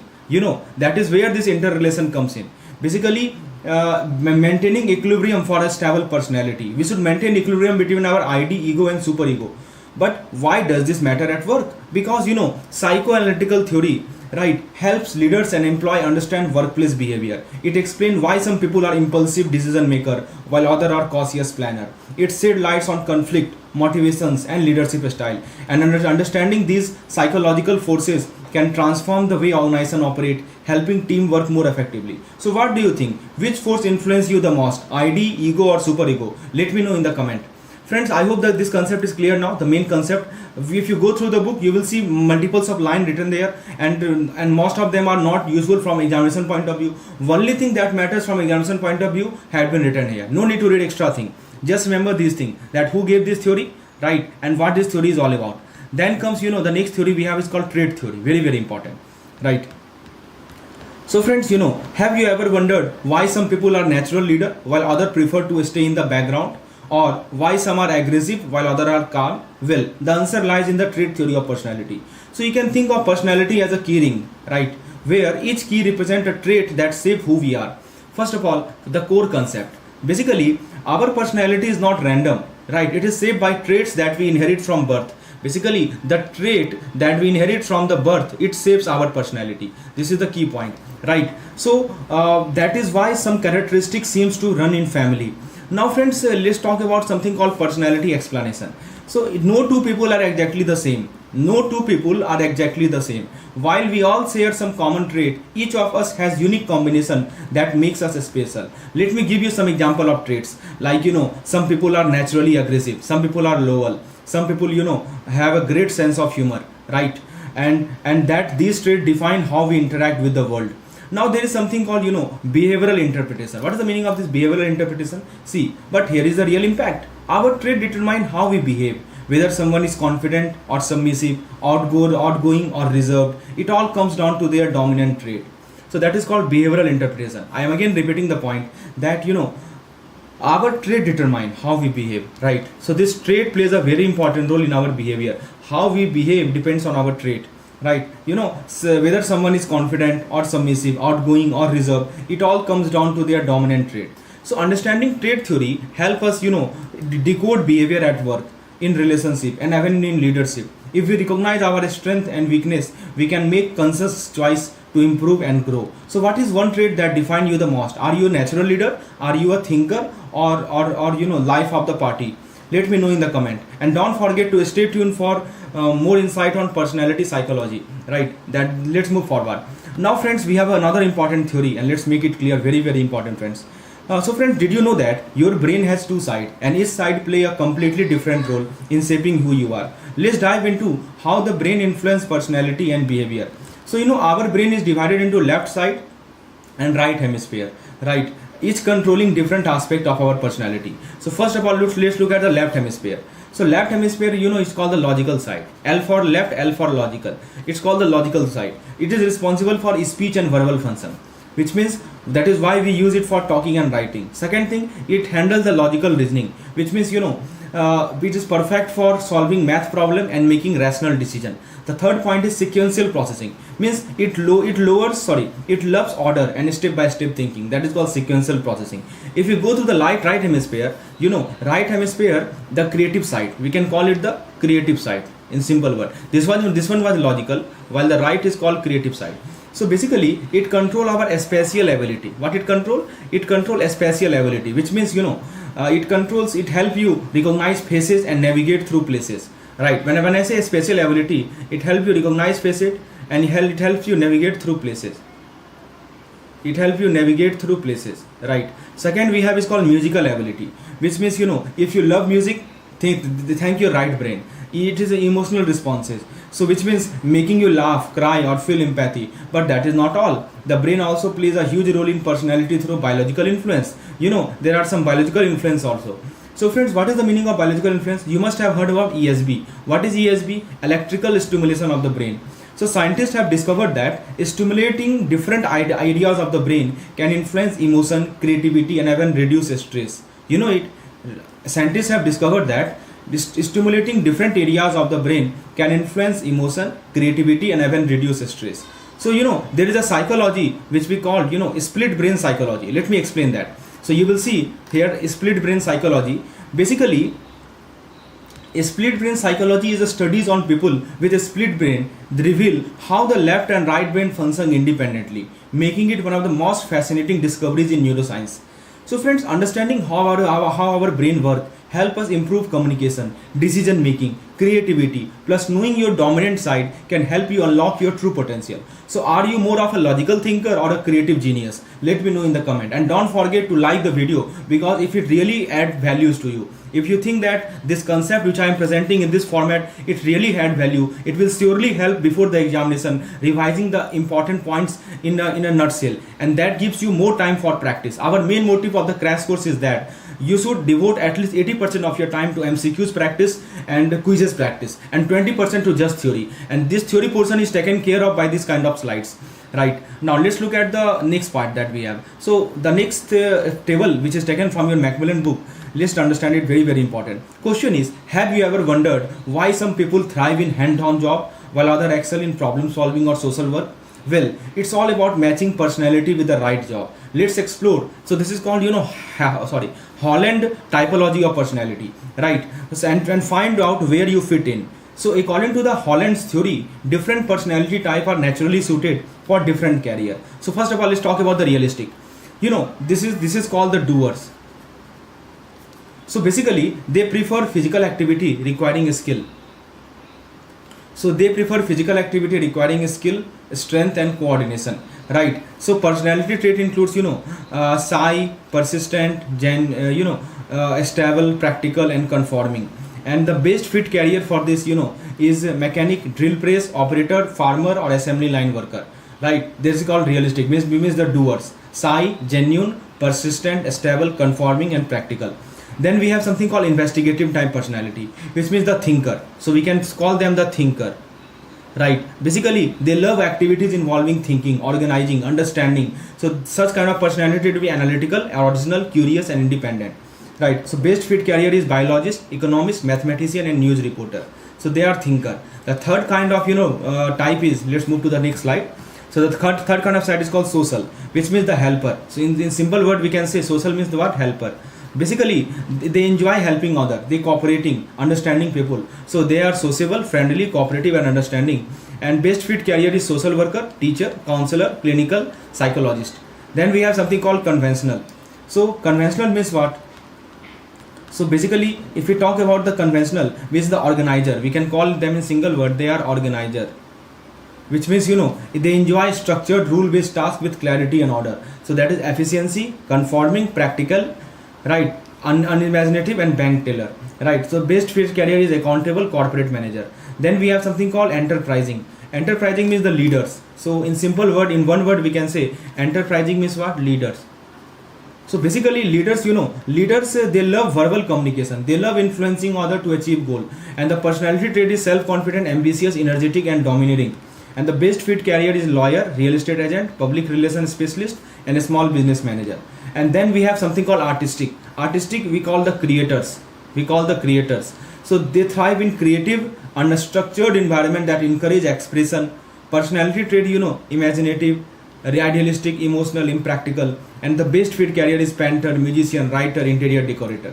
So choosing a career that aligns with your strength can make you work exciting and fulfilling. So which type are you? Drop your personality type in the comments. So I have talked you about almost 6 types. So drop which matches your personality. Now friends, let's move to the next slide. And in the next slide, what we are going to discuss, very important thing. Let's discuss it. Friends, workplace safety is not just a necessity, it's a fundamental right. But did you know that India has a strong legal framework to protect women from sexual harassment at the work? Let's break it down in simple and powerful way. The fight for, in this slide, everything will be clear. The fight for women's safety at the workplace has led to a structured legislative framework. First of all, let's talk about the Supreme Court directive. It defines sexual harassment clearly. Supreme Court defines sexual harassment clearly, right? It laid down guidelines for handling incident at workplace. So there is something called POSH Act, and question based on it asked most frequently, right? POSH, POSH Act, which means Prevention of Sexual Harassment Act, full form. So it is passed in Lok Sabha and Raj Sabha before receiving the presidential assent, right? And the full title is the Sexual Harassment of Women at Workplace, that is called Prevention, Prohibition and Redressal Act 2013. When it was launched, 2013 it was launched, right? Remember the date, question is asked, what is the full form, right? POSH Act. Now the next point is very important, which I am going to talk now. There is section called section 34 IPC. So, and criminal law amendment, right? It has strengthened legal provision for workplace safety. Punishment is for 1 to 3 years of imprisonment and fine. You can see punishment of 1 to 3 year imprisonment or fine. So with law in place, workplace must actively enforce them to ensure women feel safe, respected and empowered. So do you think that these laws are enough? Drop your thought in the comment. Now friends, let's move forward and let's look at the next point that we have to discuss, is the scientific management and its critics. So friends, have you ever wondered who engineered the way modern industry work? Meet F.W. Taylor, the father of scientific management. His groundbreaking ideas shaped efficiency and productivity, but not without criticism. Let's dive into. First thing, let's talk about the core principle of this scientific management. What is the core principle? So work should be studied scientifically for maximum efficiency. That is the meaning core principle. Work should be studied scientifically for maximum efficiency. And this efficiency prescription and differential piece rating, very very important. Try to understand. Efficiency prescription we talk about, and something called differential piece rate system. Question is asked based on this. What is the meaning of differential piece rate system? See, it pay worker based on output to boost productivity. Means worker adhere to prescription if offered higher pay based on output. Means how much output they deliver, based on that they get payment. That is called differential piece rate system. This is the part and parcel of the scientific management. There is something called rational economic view. Right, it focus on economic gains. You can see it focus on economic gains. Worker are motivated primarily by financial incentive. That is the motto of the rational economic view. Now friends, let's talk about the criticism also. Criticism, if we talk about, so remember F.W. Taylor, he is called the father of scientific management, efficiency method, motivation theory. Right, now if you look at the criticism, so first thing is that dehumanizing worker, which means treating them like a machine. Oversimplify human behavior, means it ignores creativity, it ignores emotion, it ignores social needs. That is called simplistic human behavior. And this Ravel hypothesis is most frequently asked question. Whatever we are covering in this slide are super important. Please don't overlook anything. Please don't underestimate the importance of these things, because they will be frequently asked. We have collected it for the last 5 years. We have seen the paper, at least like the last 4 paper we have seen the paper, and based on that we are producing such kind of material before you, right? So now let's talk about the Ravel hypothesis. It assumes that workers are naturally inefficient and must be controlled, right? That is called money driven motivation ignores other need. That is called Ravel hypothesis. Means what? It assumes that workers are naturally inefficient and they must be controlled. So why it matter? Because Taylor's idea revolutionized industry, but the critics argue that they reduce worker to mere productivity tools. Is efficiency worth sacrificing human needs? Please let me know. What do you think? Should workplace prioritize efficiency or employee well-being? What do you think? Drop your thought in the comment. And this is all the scientific management is all about. Now let's shift our focus to our next topic that we have, Herzberg two-factor job theory. So friends, ever wondered why some people love their job while others dreads Monday? The secret lie in Herzberg two-factor theory, a game changer in workplace motivation. The two-factor theory that shape your workplace. The first factor is called hygiene factor. If you talk about the hygiene factor, it means job dissatisfaction factor. So those won't make you love your job, but their absence can make you hate it, right? So these factors won't let you love your job, but if they're not present, they will make you, they will make you hate the job. The first thing is company policy and supervision. So poor leadership, obviously it is frustrating. Then comes, salary and job security, right? We all need stability. Then we have personal life, working condition. So stress at work means stress at home. Simple. If you have a stress at work, obviously you will have a stress at home. Then next thing we have the interpersonal relation with supervisor. If it is toxic colleague, then means major turnoff will be there. So basically these are the factors which are covered under the hygiene factor.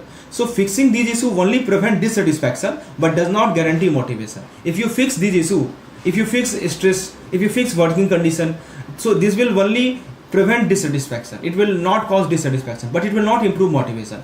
But on the other hand, we have some motivational factor, right? These make work exciting, fulfilling, and worth waking for. The first is recognition and achievement, means everyone love appreciation, right? Then comes advancement and responsibility, which means growth keep us engaged. Then there is the possibility of growth.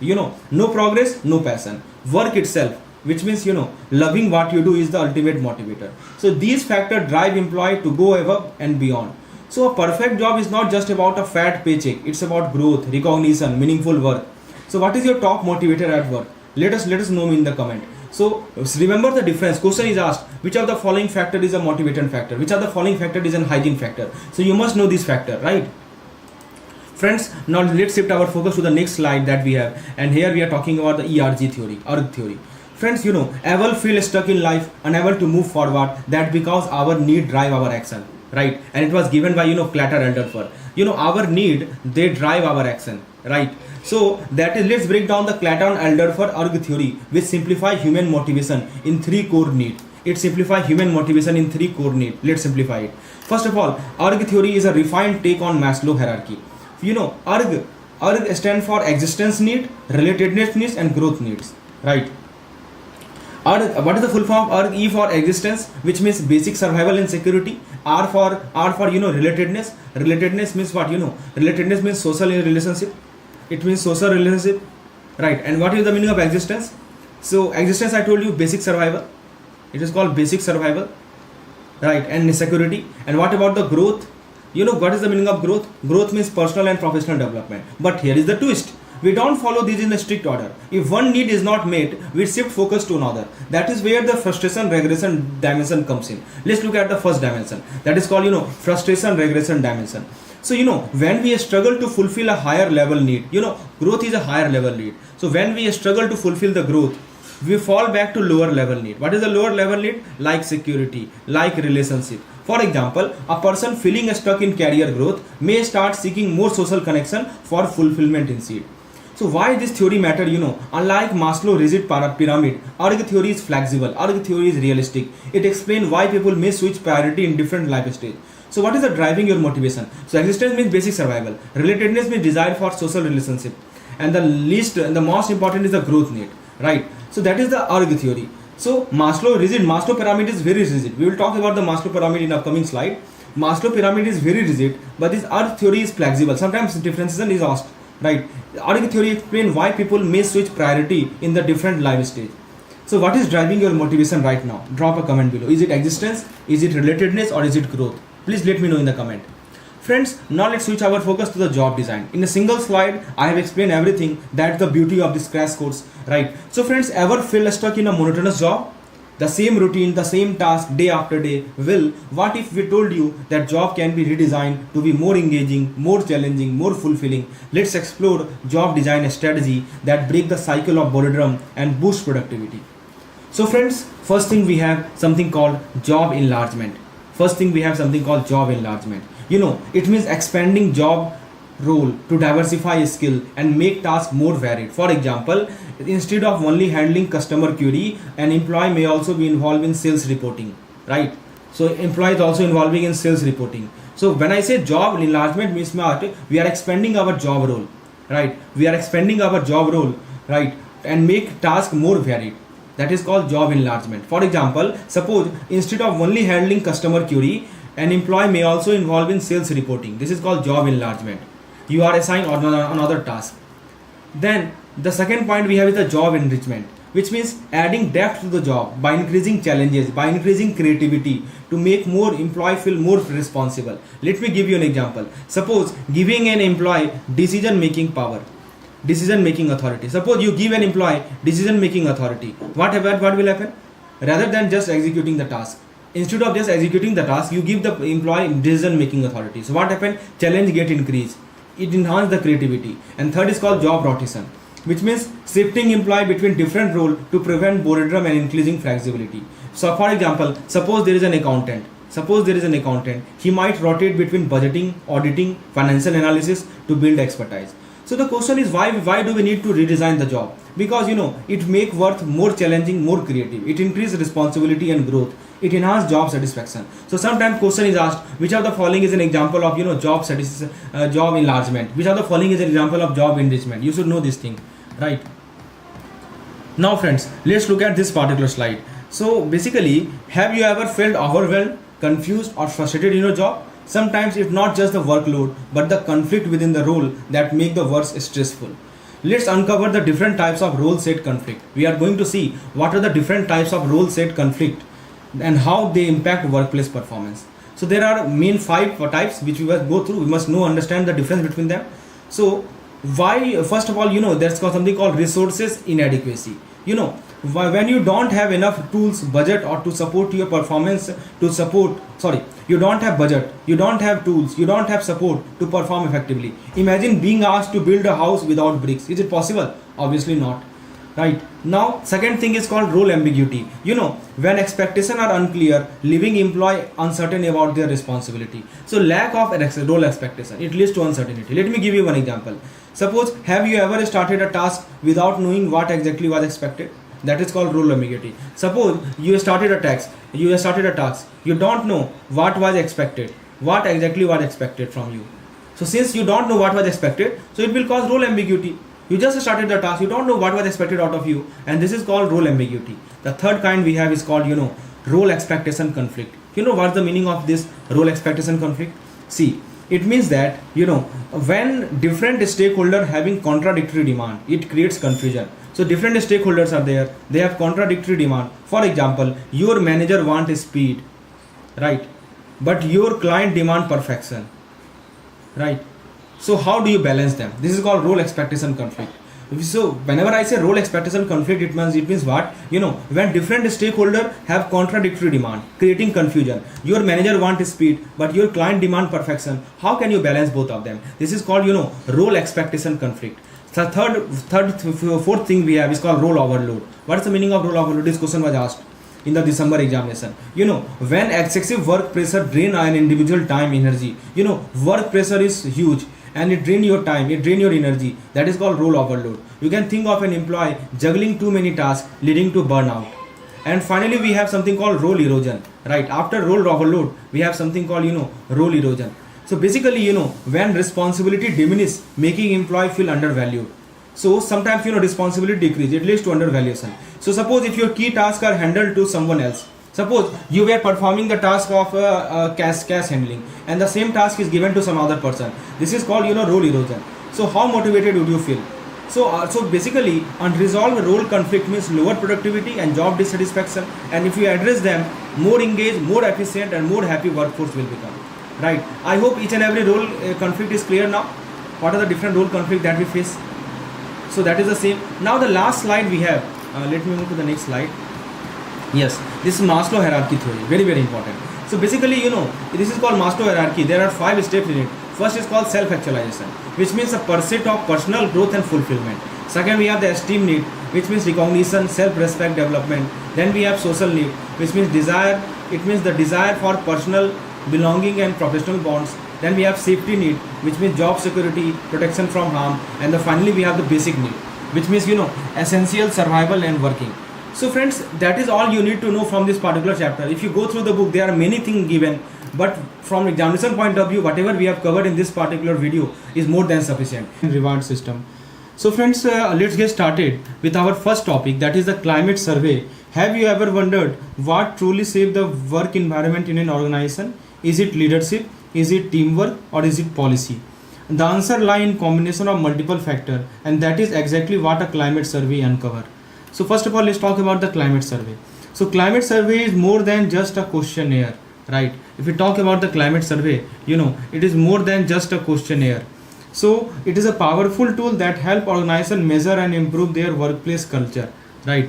It is a powerful tool that helps organizations measure and improve their workplace culture, right? But what exactly does it cover? Let's dive into key focus area. The first thing is cover its support. What is the meaning of support? Basically, a positive work environment starts with a support. This includes how helpful managers are and how well colleagues support one another. A strong support system fosters collaboration and boosts the morale. Second thing is called standards. So every organization thrives on performance goal and quality expectation, right? So employee need clear benchmark to align their effort with the company success. That is called performance goal. So basically, every organization thrives on performance goal and quality expectation. Employee need clear benchmark to align their effort with the company success. Third thing we have is called structure. So rules and regulations form the backbone of any organization. A well-defined decision-making hierarchy ensures a smooth operation and clarity in responsibility, right? So the structure means, rules and regulation form the backbone of any organization, and a well-defined decision-making hierarchy ensure a smooth operation and clarity in responsibility. Next, we have responsibility. So role clarity, accountability, very crucial for a productive workforce. When employees know their role, they perform better, they take ownership of their task. Next is the warmth. Warmth means, a great workplace is not just about policy. It's about what? It's about people, right? So camaraderie and team bonding creates an environment where employees feel valued and motivated. It leads to constructive solution, not workplace conflict, right? So this is called the impact of having a proper conflict resolution. Then we have something called risk. Risk is also a part of this. So what is the meaning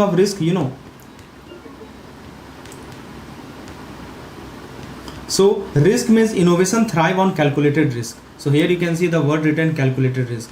Innovation always thrives on calculated risk, right? A balance between taking risk and maintaining safe preference ensure steady work without unnecessary setback. And finally we have reward. Reward means, reward means recognition and fairness are key to employee satisfaction. When efforts are appreciated, motivation soars and productivity will follow. Then we have something called, survey variability, which means organizations are dynamic and so is their climate. Difference in business nature, organization structure, impact how employee experience their workplace. So a well-structured climate survey provides deep insight into this crucial aspect, helping business create a work culture that fosters growth, satisfaction and success. Right. So that is about, that is about this entire climate survey. Nothing extra you need to know about it. Friends, let's move to the next slide. That is the total reward framework strategy. Let's talk about it. What truly drives employee satisfaction and retention?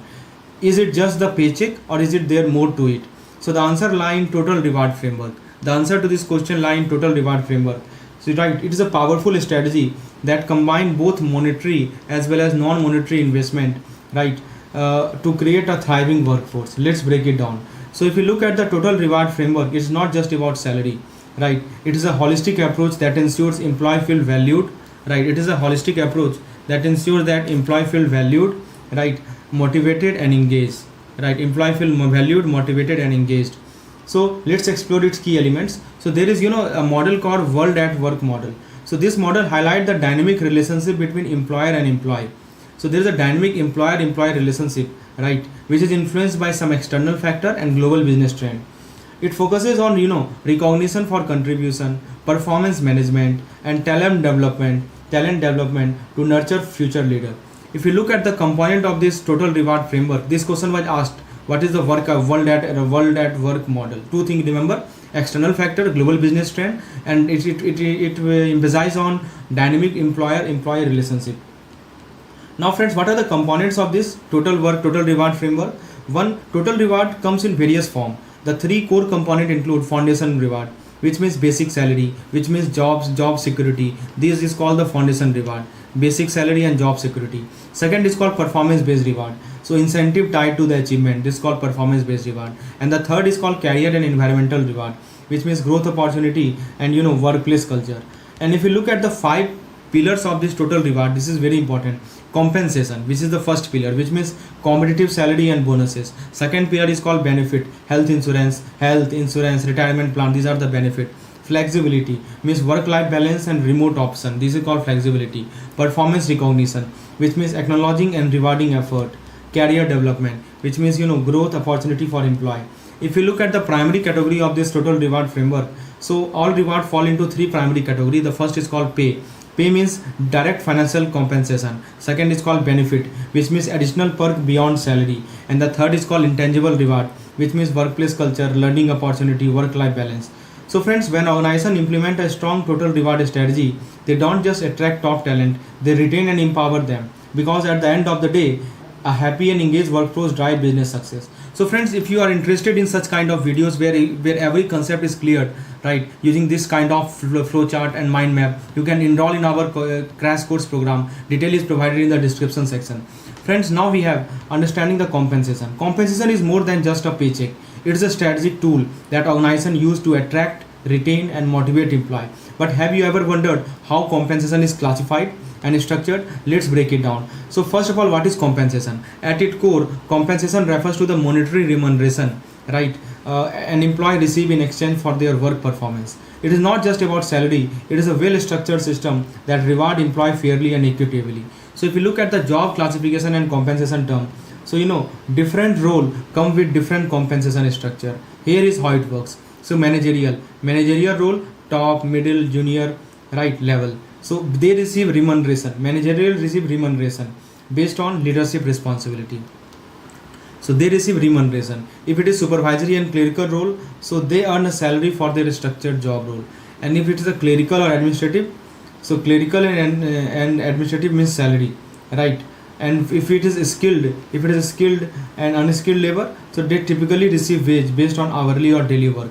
So they typically receive wage. So managerial remuneration, supervisory salary, clerical administrative salary, unskilled, semi-skilled, it's all about wages. If you look at the types of compensation, the first type we have is called wage or salary. Compensation is not just about a fixed salary.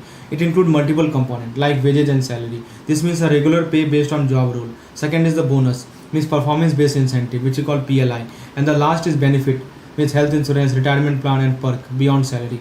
Now compensation grouping by payment method. So organization classify compensation based on how it is structured. There is something called individual based compensation, which means personal pay, incentive or commission. Team or group based compensation, like reward share among team for collective success. That is called fixed compensation, a stable predictable salary structure. Or variable compensation, which means earning fluctuate based on performance. So a well designed compensation system is the foundation of a motivated workforce. Whether it is fixed, whether it is variable, individual or group based, the right compensation strategy can drive both employee satisfaction and business success. That is all you need to know about this compensation, nothing else. So these three dimensions of it we have just talked now. If you really think it was useful for you, please hit that like button. Now friends, let's look at the compensation theory and wage adequacy. So when we talk about wages, it is not just about number on a paycheck. It's about fairness, adequacy, right, and meeting the needs of employee. But how do organizations determine the right wage? Let's explore the theory of compensation and wage adequacy. So first of all, let's talk about the compensation theory. So this compensation theory is called the foundation of, this compensation theory is called foundation of wage decision.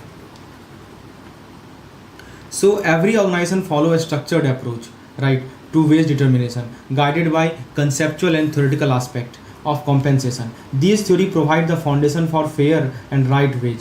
So what are the factors affecting wage quality? Let's look at it. The first thing, there is a committee on fair wage. It has outlined key factors that influence wage adequacy, right? And these factors ensure that wage are aligned with economic condition, organization capacity, as well as social well-being. So let's look at the type of wage. The first wage is called minimum wage. Minimum wage is the most basic level of earning, ensuring that worker meets their basic sustenance level. Then second wage is called living wage. Living wage means beyond sustenance. These wages cover the social need and insurance, and it ensures a better quality of life for employee and their family. The third is called fair wage. Fair wage means the balance between minimum wage and organization capacity to pay, the balance between them. So these wages consider factors like productivity, market rate, economy, condition. And finally we have the need based minimum wage, which means designed to satisfy minimum human need, ensuring worker can live with dignity and security. So wage adequacy is not just a business decision, it is a responsibility. By ensuring fair and sustainable wage, organization not only motivate employee but also build a most productive and lower workforce. Remember these five kind of wages: minimum wage, living wage, fair wage, need based minimum wage. Now friends, let's look at a very important ratio called Compa ratio. How do companies ensure fair salary? How do you know if you are being paid competitively? The answer lies in Compa ratio. Let's break it down in the simplest way. What is the Compa ratio? Basically, it is a central tool for salary evaluation. Remember, it is a central tool for salary evaluation, right? It helps the organization compare an employee salary with the midpoint of the pay range. So you can compare employee salary with the midpoint of the pay range, ensuring fairness and competitiveness in compensation. So what is the formula for it? In the numerator, you write the actual salary. In the numerator you write the actual salary. In the denominator you write the midpoint of pay range, multiply that by 100, right? Again I am repeating. So in the numerator you write the actual salary, in the denominator you write the midpoint of pay range and multiply that by 100. That will give you the Compa ratio. So this percentage help HR professional determine what, when and where an employee stand in the salary structure, right? Actual salary upon midpoint of pay range multiplied by 100. So what is the objective of this Compa ratio? As you can see the objective here. So objective is, the first objective, it plays a crucial role in the pay range, right? Promotion as well as the merit based pay adjustment. So what does this number tells us? Let's look at the what we can interpret from the number. Remember, so if it is 0 to 87%, it means new hires, inexperienced employee or underperformer. If it is 88 to 95%, it means learning phase, not yet fully competent. If it is 96 to 103%, it means fully competent performer, right, at performing at the market rate. And if it is 104 to 111%, it means employee consistently exceeding job expectation. So by using Compa ratio analysis, employees are fairly compensated. So if it is 100%, it means employee at the midpoint, means competent performer. Remember this benchmark. So by using the Compa ratio, company can ensure that employee are fairly compensated and employee can understand their market worth. So where does your salary stand? Let's make pay fair and transparent, right? That is the role of Compa ratio. Now let's look at this particular slide. Banking has come a long way from strict regulation to performance driven compensation system. But how did we get here? Let's look at the evolution of the banking autonomy and performance link incentive. So friends, let's walk down the history lane. First of all, we know limited autonomy granted to the bank. You know what happened back in 2005? Bank were given limited autonomy to manage performance linked play. This was a small step toward more flexible compensation structure, but there was still a long way to go. And if you look at the current banking landscape, fast forward to today, and the banking sector has seen a massive consolidation with SBI, with several banks have merged and SBI become independent, making a shift in the financial ecosystem. Now the point is demand for compensation freedom. What does it mean? Basically, if you zoom a little bit, fast with competition growing, large banks are now demanding more freedom to offer performance based pay, right? So large banks are now demanding more freedom to offer performance based pay, right? So large banks seek more freedom in compensation based on performance, right? The idea is to reward high performing employee and boost productivity. But there are some challenges in implementation. What are the challenges? But change is not every time easy. Obviously, change is never easy. Resistance from various banking associations and has slowed down the adoption of performance linked pay structure. Balancing employee concern with organization goal remain a challenge, right? And finally, the introduction of the PLI in the 9th bipartite settlement, which was a breakthrough come in 2020 with the introduction of performance linked incentive under the 9th bipartite settlement. This initiative was designed to align employee reward with bank performance. But how do PLI actually work? So the PLI metrics determine payout based on year-over-year growth in the operating performance, ensuring that better result leads to better reward, right? This is called PLI metrics. We will talk in detail about it in the upcoming slide. So from limited autonomy to performance driven incentive, the banking industry is evolving. PLI is a game changer that reward efficiency and motivate employee. So what do you think? Should performance based pay become a norm in the banking?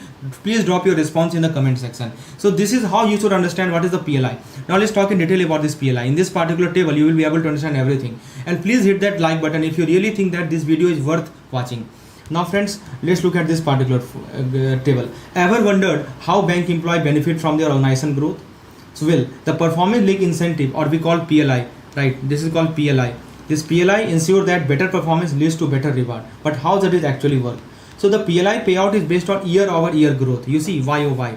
YOY means year-over-year growth. So this PLI payout is based on year-over-year growth in the bank operating profit. The more a bank perform, right, the greater the reward for the employee. Here it how it works. If year-over-year growth is less than 5%, means no growth is there, no incentive will be given. The bank needs to grow to be eligible. If year-over-year growth is 5 to 10%, then it means employee get 5 days of basic salary, 5 days of salary, and salaries include basic plus DA. And if the year-over-year growth is greater than 10 to 15%, more than 10 to 15% growth, then they get 10 days of salary, right, which include basic plus DA.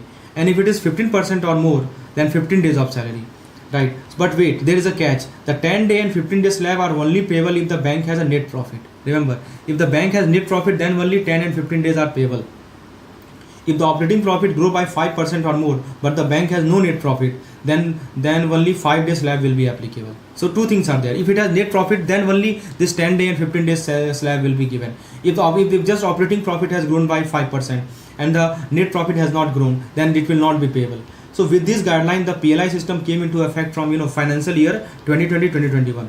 Right, making bank compensation more performance driven and transparent. So with this structure, the banking structure is embracing a reward based culture, right, and and motivating employee to drive profitability and efficiency. So what is your take?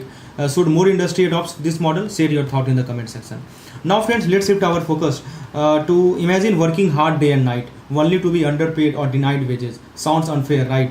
Well, that is exactly why wage protection law in India exists, to safeguard worker and ensure fair compensation. Let's explore this crucial law that protect employee right and prevent exploitation. And this question is asked every time.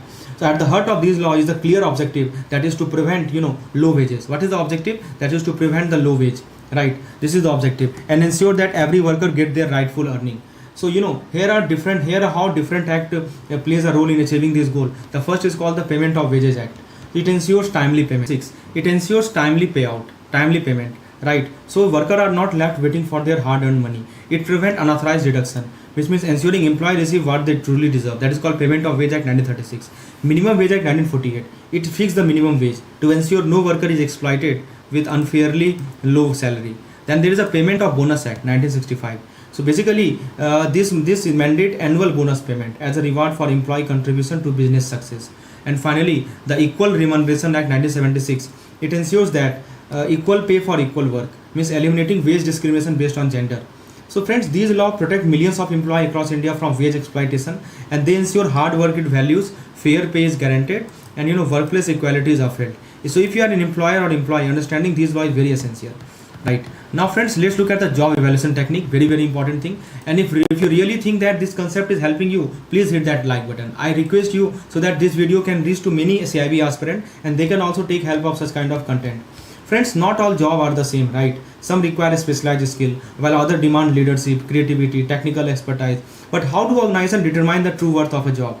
So basically, that is where job evaluation techniques comes into play. Right, so let's explore the method used to assess and compare job effectively. On a broad level, we can categorize into two parts. The first is called non-quantitative method. Second is called quantitative method. So non-quantitative method is holistic method, right? But without number. They are holistic method, but without number, right? So this method evaluates job as a whole. This method evaluates job as a whole, right? Rather than assigning numerical value. They don't assign the numerical value. Rather, they evaluate job as a whole. So in this non-quantitative method, we have some method like ranking method. As you can see, ranking method is a part of it. What is the meaning of ranking method? So it means job are compared as a whole and ranked from simplest to the most complex, right? That is called ranking method. Which is the simplest job? Which is the most complex job? This is how ranking is done. So basically, the pro is that it is simple to understand, easy to understand, cost effective. But the cons is that highly subjective, making it unsuitable for large organization. And the second type of non-quantitative method of job evaluation we have is called job classification or grading method. You can see job classification or grading method.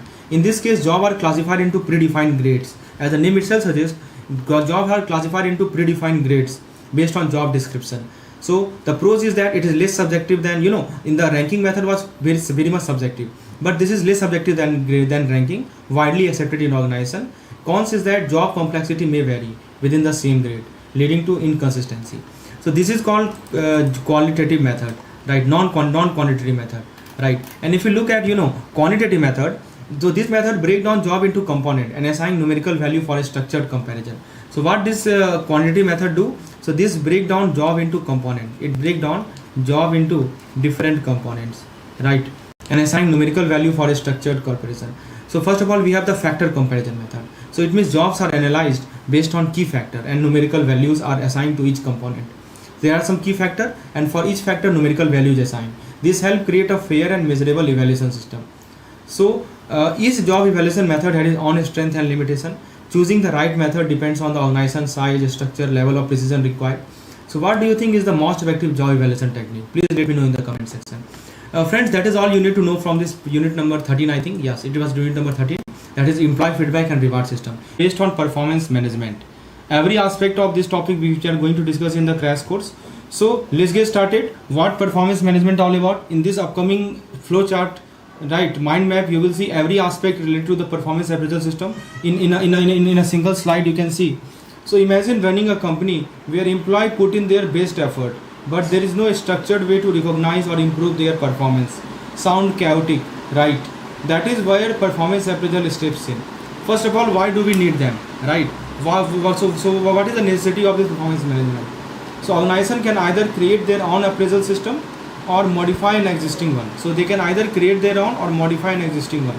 So the key is to align the system with the organization goal to ensure employees are motivated and growing in the right direction. So align with the organization goal. This is the best, right? So this is the necessity. So they can either create their own system or modify an existing one organization. And the key is to align the system with the organization goal. Then if you look at the types of appraisal system, the first one is called informal appraisal, which means it is based for a small organization. It is suitable for a small organization where contributions are directly visible no complex record, just direct feedback, right? Second is called formal appraisal. As company grow, maintaining performance record become essential. This help in fair promotion, right? So this help in fair promotion, this help in we are talking about formal appraisal. So as company grow, maintaining performance record become essential. Fair promotion, salary hike and career growth, right? Fair promotion, salary hike and career growth. So this is called formal appraisal system. Now there is something called systematic appraisal. What is the meaning of systematic appraisal? So it is a well structured system, does not just track employee achievement, it support their growth, making them feel valued and encouraged to perform better. In short, a well-planned performance appraisal system is not just about evaluating employee, it is about driving success for both individual and the organization. So in this slide we have talked the necessity of the performance appraisal. We have talked about the types of appraisal system, which includes informal as well as formal. So informal we have just talked that it is based for a small organization, and formal we have talked as company grow, maintaining performance record become essential.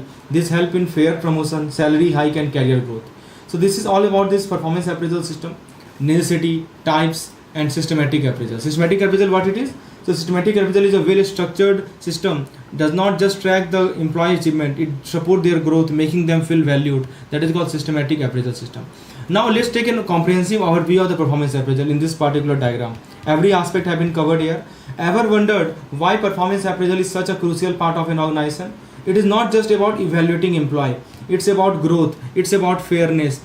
So performance appraisal is about growth, it's about fairness, and it is about a better decision making. Let's break it down. First of all, what it does, that it enhances the supervision quality, which means when manager actively observe and guide employee, performance naturally improve. So basically proactive management, proactive supervision leads to more efficient workforce. Then we have it support the HR decision, which means promotion, salary hike, training program, all depends on performance data, right? Promotion, training data, training needs, salary hike, all depends on performance data. So a structured appraisal system help HR make fair and informed decision. The third important thing is the standardized employee rating, which means imagine a grading system that ensures fair comparison between employee. A uniform scale remove biases and make evaluation transparent. And finally we have identify weakness and corrective actions. So no one is perfect. A well-structured appraisal system highlight improvement area and help employee work on their weakness. That is called identifying weakness and taking corrective action. And finally, it improves employer-supervisor relationship. A good appraisal system is not just about rating. It fosters trust. It opens communication between employer and their manager. So a strong performance appraisal system is not just a corporate requirement. It's a growth engine. So we can call it what? We can call it the growth engine, right? It is a growth engine that benefit employee, manager and the entire organization. So the entire crash course is designed in such a way that you get such kind of slides which help you remember the things for a longer time, especially before your examination. When if you look at the ABM book itself, it is just 600 steps to 700 page book. It is impossible to revise the entire content in just one day. And what we do in crash course is that we just provide you what is essential from an examination point of view, nothing more than that. If you cover that much, especially such kind of slides, this will help you in quicker revision of the entire syllabus. And if you want to be a part of this particular crash course, what you need to do, you can WhatsApp me on this particular number. Now friends, let's look at the method of performance appraisal. So performance appraisal is not just about evaluating employee, it's about choosing the right method to assess their contribution effectively. So organization used both traditional method and modern method to ensure fair and accurate evaluation. Let's look at the traditional method. The old school way of evaluation that focus on ranking and rating. So basically it focus on something we call ranking plus rating, right? So friends, first method is called free from essay method, which means a detailed write-up about an employee performance. Second is called straight ranking method. We will talk in detail about it. So it is an employer ranked against each other. Then we have comparison method. So then we have graphic rating and grading scale method. So which means assigning grade on numerical rating. Forced choice description method means employer select predefined statement or distribute employee into performance category. Group appraisal method.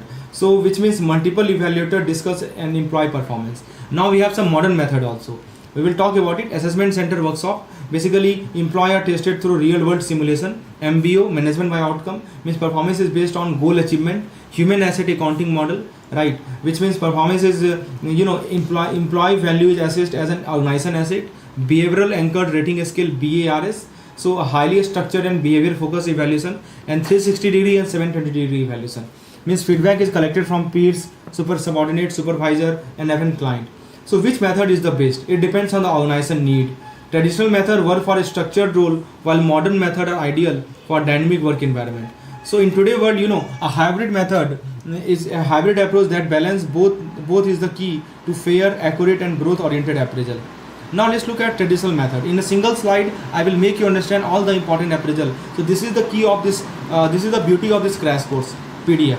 Now friends, performance appraisal is crucial for recognizing employee contribution and making informed HR decision. So traditional method have been widely used for years, focusing on structured evaluation. The first method is called, graphic, or we call it linear rating method. So employees are rated based on characteristics like, performance quality, teamwork, punctuality. So there are some characteristics like, on basis of teamwork, on the basis of punctuality, on the basis of, performance quality. So it is a quick and structured way to assess the employee. The second method we have is called free from essay method. What is the meaning of it? So it is a descriptive evaluation, it is a subjective evaluation when top management provides subjective feedback. So this method gives detailed insight but may lack standardization, right? It gives you detailed insight, subjective evaluation. The employer gives the subjective evaluation about an employee, right? But it may lack, standardization. There is no standard method. The third method is called the grading method. So what is the meaning of grading method? Third, employees are graded based on the job knowledge, analytical ability, and skill. It ensures that objective performance review. It ensures an objective performance review, but require clear grading criteria. And then we have something called, forced choice method. Here you can see forced choice and forced distribution method. So in this case, what happened? The evaluator must choose from preset statement. So there are some preset statement. Evaluator must choose from them, and employees are distributed into performance category. So employees are distributed into performance category, right? So this remove bias but may not account for individual difference. Then a straight ranking method. What happened? Employees are ranked in the order of their performance. It is very simple but can create unhealthy competition. Then we have comparison method. In comparison method, what happened? It involves factor comparison and paired comparison. Two types of comparison are there. You can see factor comparison and paired comparison. You know what it means? See, so where employees are evaluated against each other based on a specific factor. So there are some factor based on which employees are compared among each other. So this work will for benchmarking but might not be fair in diverse role. And finally we have group appraisal method. So in multiple appraisers discuss an employee performance collectively. While this provide a well-rounded view, it can be time consuming and subjective. So friends, traditional appraisal method focus on structured and comparative assessment.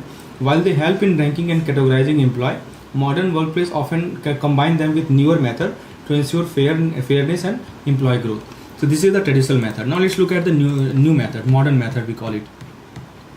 So in this case, we will talk about one modern method one by one. So first of all, we have something called assessment center workshop.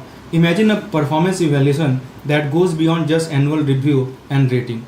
So if we talk about this assessment center workshop, these assessment center workshop are a modern dynamic way to assess employee using multiple evaluator. There are multiple assessor and multiple evaluator. So multiple evaluator, right, and diverse assessment tools are there. So let's break it down. So first of all, what is the meaning of this assessment center workshop? So they are structured program designed to evaluate employee based on real world simulation, real world test. So basically it is a structured program, right, designed to evaluate employee based on real world simulation, test, and group exercise. So this method provides deep insight into individual potential. So what are the key skill measure? First thing is interpersonal skill, which means how well do they collaborate. Leadership quality, which means can they inspire and guide team. Organizing ability, which means do they manage tasks efficiently. Problem solving skill, how well do they tackle challenges. Stress tolerance, which means can they perform under pressure. Motivational orientation, which means what drive them. And finally we have the communication skill, means are they articulate and persuasive. So these are the key skill which is measured. Again I am repeating: interpersonal skill, leadership quality, organizing ability, performance, problem solving skill, stress tolerance, motivational orientation, and communication skill. So what is the purpose of the assessment center workshop? So basically, they identify the managerial potential, which means, that spot future leaders. They assess the training needs, means they recognize skill gaps. Campus recruitment. Campus recruitment means hire the top talent. And finally, the future leaders. Future leaders means what? Develop future leader, which means build a strong pipeline. Now, what are the drawbacks? So it is time consuming, which means it requires detailed assessment session. Yes, obviously it requires detailed assessment session. It resistance from high performer, so some may feel uneasy being tested. And finally, expertise required. Need a skilled professional to evaluate candidate. So while time intensive, assessment center workshop offer one of the most accurate way to gauge employee true potential. In today's competitive world, company that invest in structured evaluation are building future leaders, future ready leaders, to be more precise. So these are the key skills, success factor, right? Then purpose and drawback. All the 4 points we have covered in this in one particular mind map, as you can see. Now let's look at the 720-degree performance appraisal. These two are very most frequently asked. That's why we have chosen these two. Everything chosen in this crash course content have been asked in the previous year. Now friends, performance evaluation have been evolved significantly. But what if you could go beyond the traditional 360-degree feedback and ensure a more refined all-round appraisal system? That is exactly what 720-degree performance appraisal does. So it is an advanced performance appraisal system where employee receive feedback twice. So they receive feedback twice, right? That is why it is called 720-degree. They receive the feedback twice. Once during the execution phase, right? Once they receive the feedback during the execution phase, right? So execution phase, and again after some time for course correction, and again they receive feedback for course correction, right? So friends, this ensures continuous growth and better leadership development. Let's look at the process flow. So first 360-degree appraisal is done, which means initial assessment from multiple stakeholders is conducted. Then we set the target, which means define a key goals and expectation. Then again we performance execute, means that employee work towards setting set target. So first of all 360-degree appraisal is done, then target is set, employee work towards set target, and then second 360-degree appraisal is done, which means a second review after improvement effort, and then final feedback and correction is done, which means ensure growth and alignment. So what are the key features of this 720-degree appraisal? First of all, pre and post feedback round, which means it helps track progress over the time. Double check mechanism, which means it ensures accuracy in evaluation. How much accuracy is there in evaluation? And obviously continuous improvement. So it encourages long-term employee development and customer and investor perspective. So it integrates external feedback for a holistic view of the employee performance. So these are the key features of the 720-degree feedback. But what are the benefits of it? So it is intense and personalized. So if we talk about this 720-degree appraisal, that it is intense and personalized, means each employee get highly detailed feedback, timely correction, which means issues are addressed before they impact performance, and focus on leadership and growth. It helps employee evolve into a stronger leader. So if 360-degree appraisal was a game changer, 720-degree appraisal is the future. It takes feedback to the next level by adding a second layer of evaluation. So that is all you need to remember for this 720-degree feedback. If you really find this video helpful, please share this video with your other CIB aspirants so that they can also take help of this crash course. Now friends, let's shift our focus to the next point, that is competence versus competency. What is the difference? So many people confuse these two terms, but they are not the same. Let's break it down in the simplest way possible. So competence is about what you do, right? It is about what you do, and competency is about who you are. Competency is about who you are, right? Let's dive deeper. So competence focus on result and outcome. It focus on result and outcome, while competency focus on behavior and attitude, right? It is about the quality that make you good at the job. So competence describe the work and task. It describes the work and task, the task and job output. It describes the task and job output. But competency describes the trait and attribute of the person concerned. Competence, is skill specific, right? It is skill specific, which means you develop expertise for a particular job. And competency, it is transferable, which means it is about personal quality that apply to various roles. Then competence, if we talk about the competence, so competence is measured by job performance. Yes, using job performance you can measure the competence. But what about competency? Competency is a task oriented, right? Competency, it is task oriented. It focus on what you do. Competency is measured by competence, it is measured by job performance. And this competency is measured by behavior and attitude. The next difference is that competence is task oriented. I already told you that competence it is task oriented, right? And competency is people oriented. It is always people oriented, remember it. Competence is task oriented and competency is people oriented, focusing on how you do it. So final thought is that if you want to excel in your career, you need both. Competence ensure you can do the job well, and competency ensure you bring the right attitude and mindset to do the job. So you need both of them. Competence competence ensure that you do the job well, because you have task. It is not task oriented. It is measured using job performance. It describes the future of work. It focuses on result and outcome. And competency ensure you have the right behavior. You have the right attitude to do the job. So both are necessary. Now let's look at BEI, that is called behavioral event interview. Ever wondered how company assess a candidate beyond just qualification? So enter BEI, that is called behavioral event interview, a powerful technique to evaluate real world behavior and competency. Have you ever wondered how company assess a candidate beyond just qualification? Enter the BEI, that is called behavioral event interview, a powerful technique to evaluate real world behavior and competence. So how does it work? So basically it use open-ended question. To encourage detailed response, and it is based on a STAR technique. Full form of STAR may be asked: situation, task, action and result, right? So let's look at the steps in BEI. So first of all, open-ended question and STAR technique. What are the steps? First of all, introduction, which means setting the stage for the interview. That is called introduction and explanation. That means it set the stage for the interview. Then we have something called job description, which means understanding the role expectation. So first of all, introduction means that you set the stage for interview. Second is the job description. Job description means understanding the role expectation. Then we have behavioral event, which means candidates share real experience. That is called behavioral event. Competency identification means assessing key skills. And finally, conclusion and summary means wrapping it all up. So these are the steps in BEI. Again, I am repeating: introduction, setting the stage for interview; job description, which means understanding the role expectation; behavioral event, which means candidates share real experience; competency identification means assessing the key skill; and finally, conclusion and summary. So if you look at the types of BEI question, here you can see the first is the past situation based, which means tell me about a time where you handle a tough situation or when you handled a tough situation. This is called past situation based. Second we have is hypothetical scenario, like how would you react if faced with a challenging team conflict. This is called hypothetical scenario. These are the type of BEI question which is asked.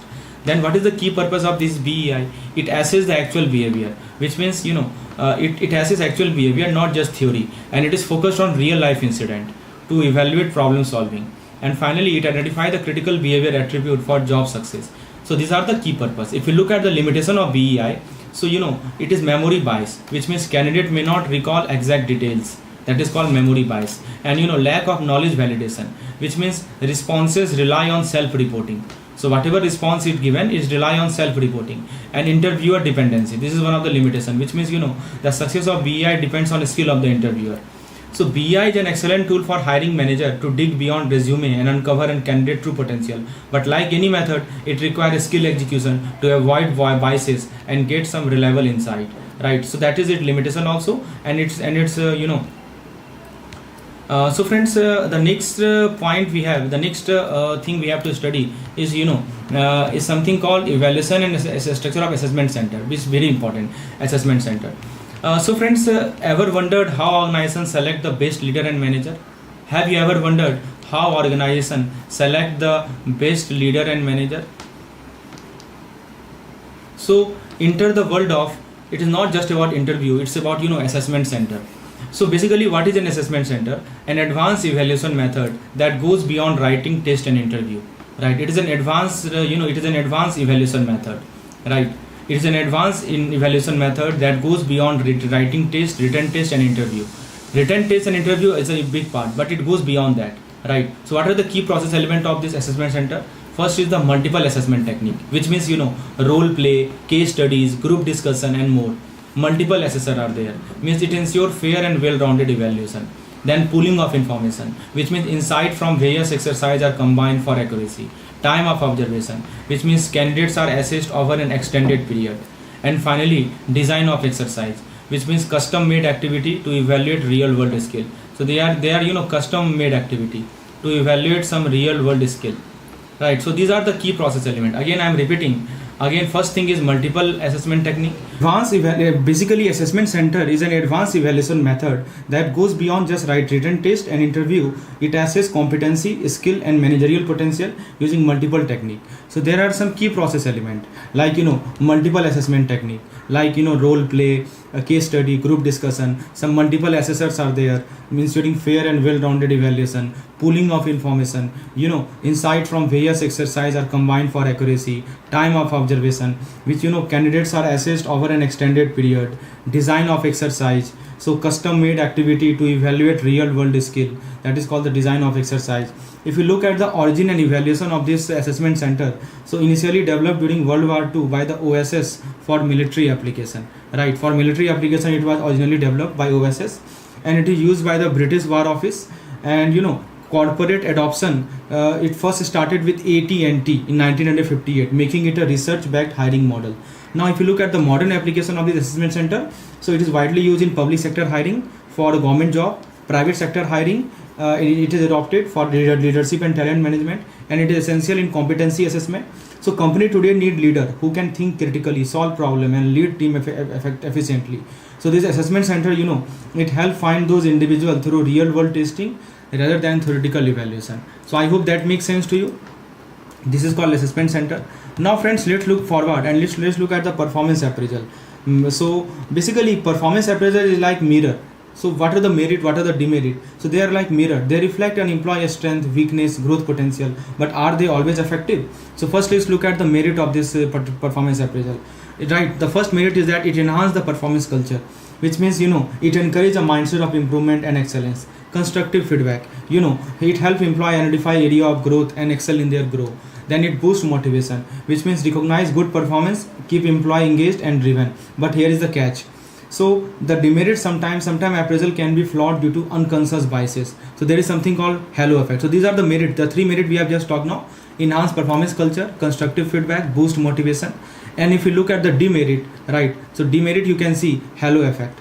So a single trait dominates the entire evaluation, leading to unfair rating. A single trait dominates the entire evaluation, leading to leading to unfair rating, right? A single trait dominates the entire evaluation, leading to unfair rating. And sometimes lenient strictness bias is there. So sometimes some managers are too lenient or overly harsh, affecting fairness.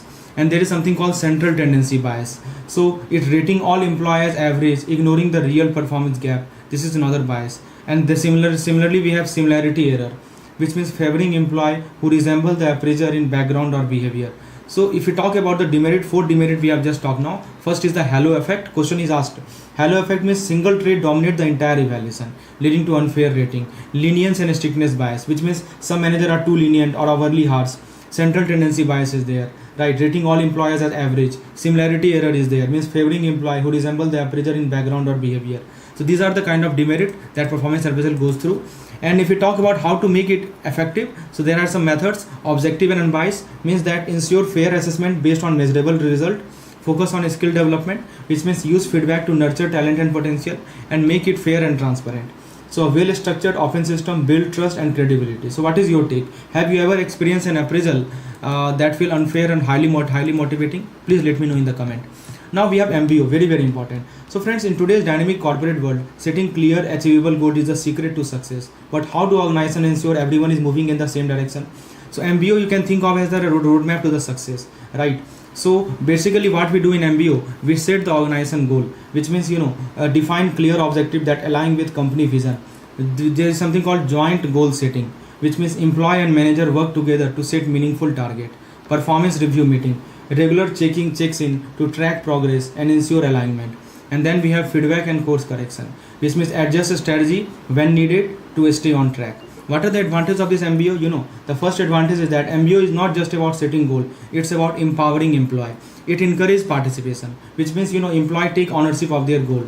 It enhances motivation, which means it achievable target keep employee engaged. It promotes healthy competition. everyone strive for excellence, that is called healthy competition. And structured appraisal system, which means performance review become more objective, more fair. But beware, MBO has some challenges also, like it is focused on result only, which means it can ignore personal development and teamwork. And there is something called unhealthy competition, which means over emphasis on target may create stress. Sometimes conflict happen during goal setting. Different priority can lead to disagreement and soft target issue. Employee may set easy goal to appear successful. So what we learned from this discussion is that MBO is a powerful tool, but it must be implemented wisely. It works best when goals are realistic, when goals are well defined, and balance between results and development. So that is all you need to know about MBO, nothing extra. And friends, the next topic we have to study is to development of BARS, that is called Behavioral Anchor Rating Scale. See how this work. Ever wondered how organization can ensure fair and accurate performance assessment?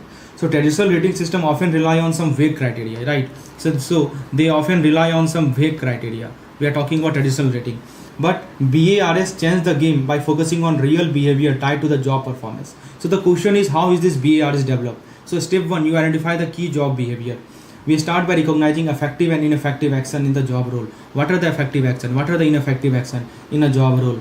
Right? What make an employee excel? What behavior lead to poor performance? That is called identifying the key job behavior.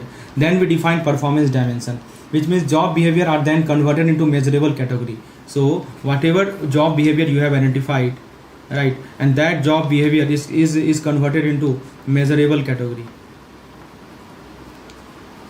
That job behavior is converted into measurable category, helping create clear performance benchmark. It helps to create clear performance benchmark. Then step number 3 is the job expert evaluation. Means subject matter expert analyze behavior based on real job description.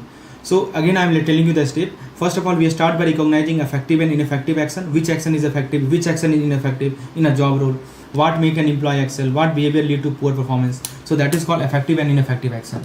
Then we define performance dimension. Means job behavior are then converted into measurable category, helping create clear performance benchmark, right? So how much is the expectation? That is called benchmark creation.